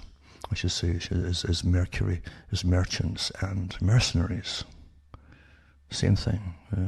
So you got Mars and Mercury. They all have different purposes and meanings, and hidden from the general public, of course. I was going to say there too, maybe Pluto, is what they had hoped would bring you global warming, and then go back to an ice age. Back and forth as a planet that supposedly goes very, very hot and then really freezing because it's such a wide orbit. But you could make a little joke on that one for sure. But it is interesting with Mercury, isn't it? With again, merchants are always tied up with mercenaries because it's warfare. They use warfare, like the military-industrial complex, is completely, always has been completely tied in with the money book characters, the banks, ancient to modern. It's always the same thing. And you have to always remember, too, that in ancient Greece, in the temples of Diana, I think it was, the coin makers for gold or silver, mainly at that time, literally had their wares come out of in the temple. They had their big exchange place in the temple. You find the same thing in some of the temples that they had in ancient Israel. They had them outside the temples because you couldn't take foreign currency into the temple. It was unclean, and so you had to have your own currency, so you had an exchange rate basically place outside of it, or just inside the entrance. Sometimes they go inside, and of course that's from the New Testament, where they have Jesus chasing out the moneylenders from the temple, because he made profits out of it. But yeah, religion was heavily involved in ancient countries and ancient times with financing and finances. And what used to be called, well, we call them today banks. Now, I can do some of the articles I've saved, and again, I don't want to overload people with articles. I generally don't go along with all the popular stuff, because it's all popular stuff too. It's a lot of emotional stuff that you just jump on the bandwagon with and get all angst about it, etc. Rather than just stand back and look at it coolly, because that's how you see. You'll see the real reasons behind things and why they want this and why they want that and so on. All the other stuff is churned out by the bucket load to divert you, you see. A lot of trivia They'll never remember anyway. It's just so unimportant. There's stuff about Madonna. I mean, who cares? Who cares? Whoever. Got nothing to do with reality, you know. So here's the one. I'll put one up, and again, it's our old friend, you know, Helena Handbasket, you know, from Ireland, and it's Irish News and Irish Sentinel. It goes into, this is an open letter to appeal to our Garda. Garda over there is the police, you know, and armed forces in Ireland. And it says, in these extraordinary times, we've seen some incredibly worrying scenes play out before our very eyes. It's true we've all had some serious challenges rolled out before us, from our elderly who've been imprisoned in hospices to the frontline workers who've been told they have to risk their lives, you know, to the children locked up in the bedrooms and tuned into online schooling, devoid of any human contact with extended family and kept away from their friends at the most crucial stage of their development. But after we've broken the year mark of lockdown cycles, can we look to the effects on society of the draconian measures that they've been through? Can we have the conversation? Is that still allowed? And are we going to find ourselves censored or classed as anti-this or anti-that? Because you see, the intelligence agencies working out all these strategies with the terms too, to smear you, you know, demonize an enemy, you see. And it says a conspiracy theorist, that's what they call you as well. What world have we woken up into where we're asking a question about a government could get you in trouble, basically? I guess it's the state part of it's missing there. But it gives you a link to another article. It's called the Government of Ireland Company, profile Dublin, Ireland, and competitors, financial and contacts, Dun and Bradstreet. And it gives you the link to it. And this is a company description for the government. Governments are corporations, you know that. They're registered as like businesses, corporations. So is your police, by the way. Your local police, even in Canada, when you look into them, they're under corporations. And it says that the company description says the Government of Ireland is located in Dublin, Ireland. As part of the government industry, the Government of Ireland has 10 employees of this location and generates $1.19 million in sales. That's US. And there are 586 companies in the Government of Ireland corporate family. And it says, and if we cannot question the government, why can we not question government policy? And how does this somehow put you into some fringe element of society?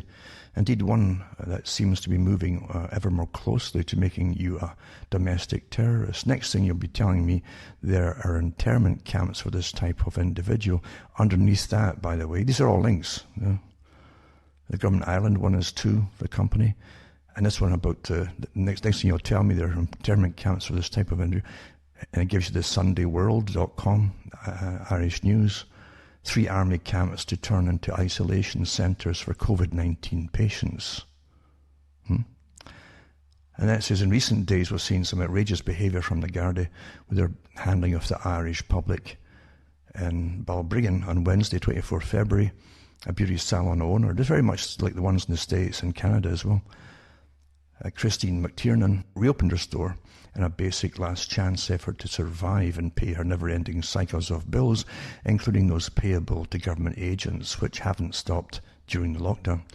There was little or no government support for her to ease up on this burden, and she felt she had no choice. So in the article, the actual link to that article is here as well.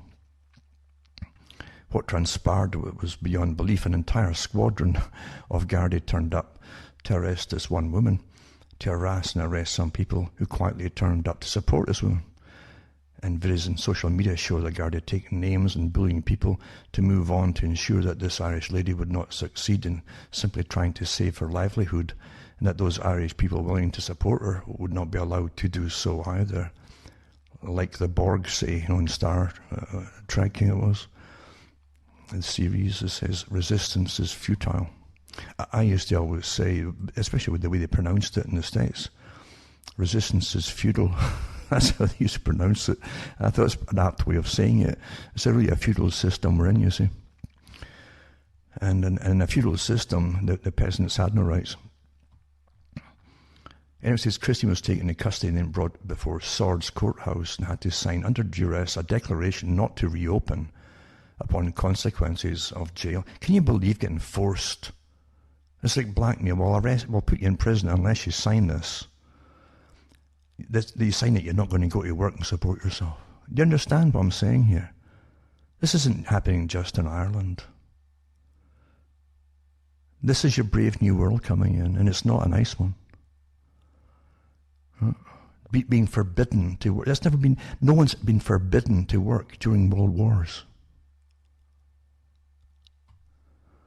This is to wreck this whole of the system, to rebuild a new type of system.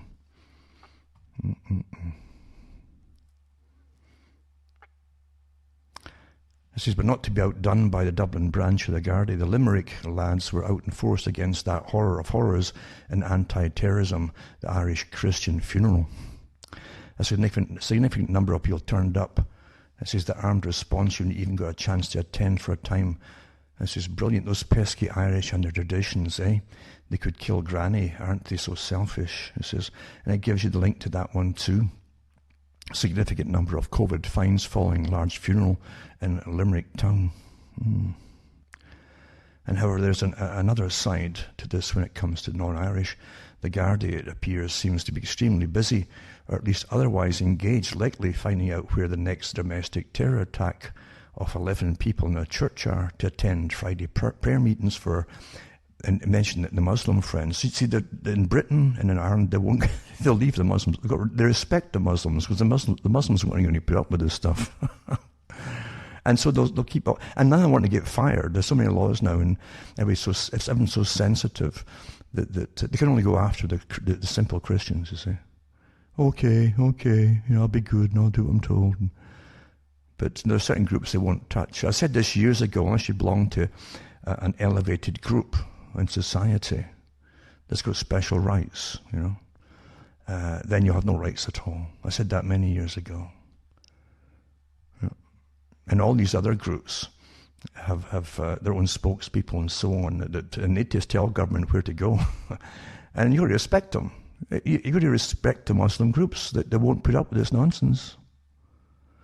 But everybody's so terrified of losing their jobs because it's so sensitive, you see. It was the same thing in Britain during the time when all the young girls were getting recruited and put in drugs and prostitution. For years that was going on, and the politicians, the cops left them alone. Oh no, mustn't. They're all scared of losing their jobs. Everyone's so politically sensitive, eh? But no, I've got to have some respect for Muslims. They're not going to put up with it, and the cops they won't go near them. It says, after having allegedly been called 12 times to attend a clear breach of lockdown rules at one of the mosques, Black Pitts Mosque, where approximately 100 Muslims were observed to be together, but no Gardaí rushed to the scene. Well, there you go. Maybe you're getting shown what to do. Just everybody turn up and just say no, Don't forget what they said again at that Lockstep, the big Lockstep organization, or test that they had for pandemics and what they would do in 2010 for the Rockefeller Foundation. That was part of the big scenarios of the future, that they had. It was Lockstep, Operation Lockstep. And they said that this is what they'll do in the lockdowns and so on, blah, blah, blah. And they wouldn't stop until the people en masse push back. That's what they said. And bullies will always pick the weakest group that's politically okay to harass or persecute, basically. Yeah. As I mentioned before, that guy out in Burnaby, BC, I don't care what happened and what he did or didn't do. The fact is, if he didn't have a mask on, you don't choke a guy and with a deadly stranglehold for not wearing a mask. And if that had been someone like Mr. Floyd in the States there, in the photograph, there'd have been burnings. You're starting to see how is it okay to do it to one group but not to another? And when it happens to white people, it's okay. Is that the message here? To strangle them? This is incredible what you're witnessing, and folk don't see what they're... they don't understand what they're witnessing. A lot of them have already said, I guess he was a troublemaker anyway. It's okay, strangle him, then that's fine. Yeah. I guess they can spread that. Let's start strangling everybody who has their different opinion or something, Is that okay then? Do you understand? You can't go that way, But that's what the government's done with terrorising the public, with the media. Deliberate. They actually told them to terrorise the people. Actually, I'll put these links up too, by the way, from all these different things I'm talking about tonight. Here's an article that ties in exactly with the one I mentioned last year, to do with ways to increase insecurity, anxiety, and uncertainty from the branch of the same organisation, the SAGE group, that's working in Ireland, and literally giving tipping points to the media and what to do and how to handle this whole thing for the propaganda. This was out a year ago, or last year, in Britain, and I put up the links from some of the reporters that said this is what they told them to say, to exaggerate the stories to create more anxiety. Well, here's the Irish version from the same group, by the way, but they call it the Irish, what's it called now? Irish SAG members, and in Britain this is called the SAGE group. And so the Irish SAG group members in Ireland instructed to review and internalise instructions, right? This is telling the media, to look for ways to increase insecurity, this is official stuff, anxiety and uncertainty, and to go after people and not institutions, okay? Because people hurt faster than institutions. They're talking about people who speak out. The instructions were shared to the group by Professor Anthony Staines, one of the founders of ISAG, in a note titled Notes from 2020-2002 to ISAG meeting. The note's title contains a typo. It was actually posted on the 8th of February 2021. The note reminded ISAG members of the importance of ridicule, listen to this, as man's most powerful weapon, and that the threat of a thing is usually more terrifying than the thing itself. This is psychological warfare, folks. This is the same as the military. ISAG members, many of whom are regular guests in Irish media, were told that they could count on imagination to dream up many more consequences than they themselves, as the threat is usually more terrifying than the thing itself. These instructions are based on, literally, and they are too, but it's also used by all the military, because I've got lots of it here actually, on Saul Alinsky's book, remember Rules for Radicals? And I've told you these groups run all sides, I always have done, which argues that the creation of conflict is necessary for activists to succeed, and that the organisers should find or create an enemy who can be singled out, personally blamed for everything that's gone wrong with their lives and everything, and attacked and ridiculed unmercifully, regardless of the chosen enemy actually bears responsibility for the things you're blaming him for. The book tells organisers to allow no middle ground. So it's all you, and you can hear that in the States now, who's responsible for being, they're actually brought down to the ethnic group of colour, as you know, who to hate. But back to this one, this is Ireland, remember, and this is the special advisory group to government, based on and actually connected to the one in Britain, the SAGE group, special advisory group. So it's, and this is again from the military. The military is using the same techniques, you see. Interesting, a copy of Alinsky's rules was sent to the ISAG by Dr. Gabriel Scally, a Northern Irish public health physician best known in the Republic for authoring the Scally Review into Cervical Check. Dr. Scally is involved with the Zero COVID advocacy group, Independent SAGE, that's Independent SAGE, SAGE, the Britain one, and has made numerous comments to Irish media on the need to support the adoption of zero COVID policies within Ireland. Independent SAGE was set up as a left-wing alternative to the Special Advisory Group for Emergencies, that's SAGE, which is advising the British government. And that was also, again, what Ferguson was also involved with too, by the way, with all these false figures. We offered Professor Staines multiple opportunities to comment on the story prior to publication, but is yet to do so. Now that's what came out of Britain too, the same kind of wording, at least last year, when some reporters said that this is what there's a handout they were given on how told to exaggerate stories to increase anxiety, so the public will become more anxious, to increase anxiety. Exactly the same as they told them here in Ireland. This is your own government's doing this. This is terrorism.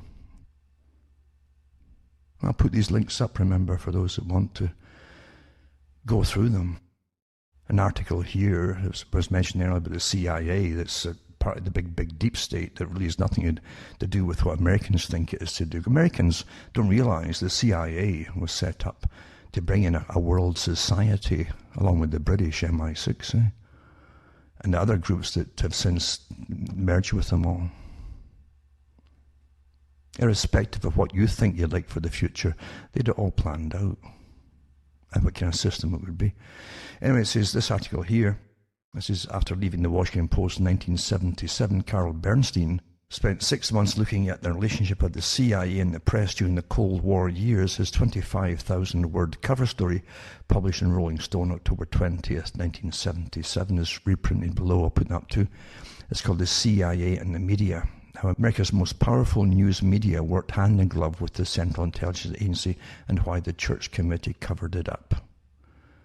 And it's like interesting for me because I like this kind of stuff. It's not going away. It's always been this way. I remember way back then too, there was a big expose about that time, probably as part of it. And they actually came out with some of the top members in American media. It wasn't just newspapers and television, radio, and so on. And they're all and also mentioned it was all through Canada as well. It wasn't just the States. So the CIA has put their guys into. It naturally makes perfect sense, media in all countries, to make sure they have uniform information. It doesn't mean it's truth. It just means uniform, what they want you to think and believe and so on. And it's never changed. It's worse now than ever it was. And so this is one of them too. There's so much information on this, it's just unbelievable. But again, folk don't want to look at the past. They think it's somehow obsolete. They don't realise that no, it's the only way you'll find out what's happening today, because it's still going on. And then this one here, the new ad campaign urges people to keep staying at home, despite the coronavirus transmission rates declining. And so Mr. Matt Hancock says he knows it's been a long year, but warns we can't let up now, he says. Well, there you go. This has been on for years, folks. To bring in a whole new way of being. I won't call it living. It's not to be living, it's to be existing. I've said that many times before, and other folk have grabbed it, mention it too the same way. It's good. It's good to can actually use these little tidbits. So despite the declining transmission rate of COVID, the success of the vaccine rollout, okay, and the launch of the roadmap out of lockdown, even though they've told you, they keep telling you that they don't know yet what the long-term effects are going to be with the vaccinations yet. Now they're telling you probably need at least one more. I think in Israel, it was the Pfizer group that was doing it. I have to check that and see. I've got an article later on to come to. But they had two vaccinated, two of them, the shots. And they're talking about a third one now, I think. So this is the whole thing. You're going to be a pincushion for the rest of your lives, I think, for something really, as they keep telling you, it isn't dangerous to most folk. And even it's 99 point something people get over it quite easily, you know. And then the ones who are seriously damaged by it and hurt are generally very elderly. I mean, really, the average age in one of the surveys was in their 80s in Britain. So, what really kills them at that age, you know? And again, there's been all cons to do with they've got COVID at the same time, because of this silly little test that's so inaccurate that they've had to change their opinions on it so many times already. Also, I'll put up an article to do with band practice. This is the latest bit of insanity. You see, you've got to get used to insanity as you go through madness in order to actually start believing the madness. When you forget what common sense is, when you're being taught not to trust your own logic anymore. You see, this is what you're being taught. This is psychological warfare, really to the extreme. It could get a lot worse yet, but it's extreme psychological warfare to destroy everything that was, the economy, everything, and the way of living as it's always been, for a long time, to bring in the new, you see. And so here's part of it, yeah. So you'll see these children with their musical instruments inside these stupid tents inside a room, right? And it's how the return to high school looks like in central Washington. Wenatchee High School. Okay.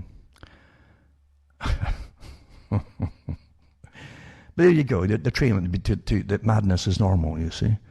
And as long as you'll jump when white-coated people tell you to jump, the experts. Remember, Bertrand Russell said that they're training the people that they can't do anything without advice from experts, even the things that were quite natural.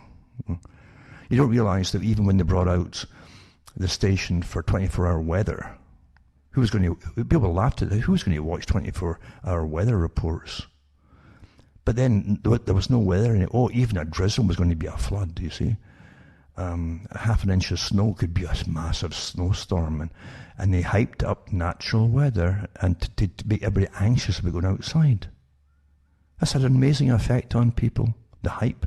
I even gave out the stories years ago from the people who created the system on weather reporting, who admitted what I'm saying here. They were told to exaggerate and terrify the people to go along with climate change, to change, again, the whole sustainability agenda into the new system that they're pushing through under Schwab's idea was all they had decided that climate change would be the thing they would use.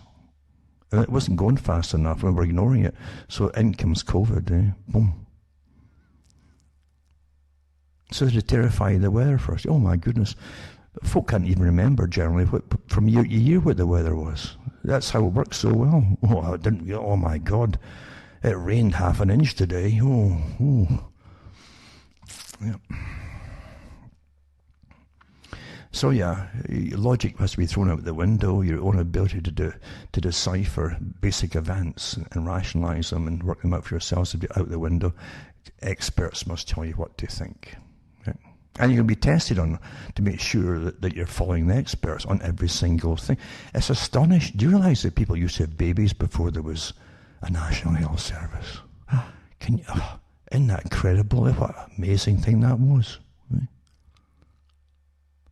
And they knew how to have them and raise them without experts telling them what to do.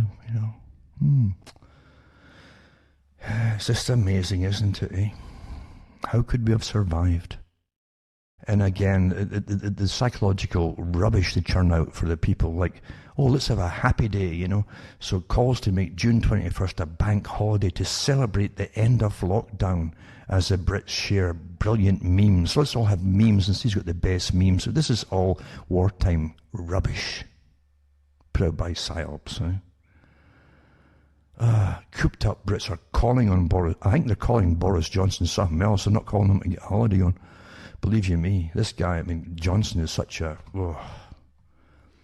But he always was, before they made him the head guy, yeah. At least the pretended head guy. Health officials push pregnant women to get COVID shots despite known risks, this article says here. It's got the Children's Health Defense Team. And in December, the US Food and Drug Administration granted emergency use authorization. The link is here, by the way, from the FDA. So given authorization to 2 messenger RNA, that's mRNA, vaccines against COVID-19 because the unapproved vaccine status is investigational. For those who don't know that yet, right? It's not what they call normal legal approval. It's given investigational status. Anyone who gets an injection, whether they realize it or not, is agreeing to participate in an ongoing experiment, it says here, right? And the links are here: the FDA Gov Emergency Preparedness and Response, MCM Legal, Regulatory and Policy Framework Emergency Use Authorization. That's what it says here. This is from the government, right? These links. This is recognizing that there are many unknowns. Many Americans have refused the experimental jab, including members of the armed forces. And that's true. I've heard it from other sources within the forces that a lot of them have said no, and their families, and also healthcare workers, right? Because they're getting a lot of information about bad reactions before most folk. They're looking outside just the TV to find other information. It says, even without data from Pfizer or Moderna sufficient to inform vaccine-associated risks in pregnancy, expectant doctors, nurses and others appear eager for the shots, perhaps influenced by the American College of Obstetricians and Gynecologists, which states that neither a conversation with a clinician or even a pregnancy test are necessary prerequisites. It's interesting that they actually mention obstetricians and gynecologists for that doctor, remember, who died after getting his shot, and his wife came out too, so he was very healthy and the whole bit. And within 2 weeks he was dead. He was hemorrhaging because he had no platelets, he said, when he was admitted to the hospital. His platelet rate was 0. His immune system had turned against his platelets and destroyed it. And that happens with certain vaccinations in the past, you know.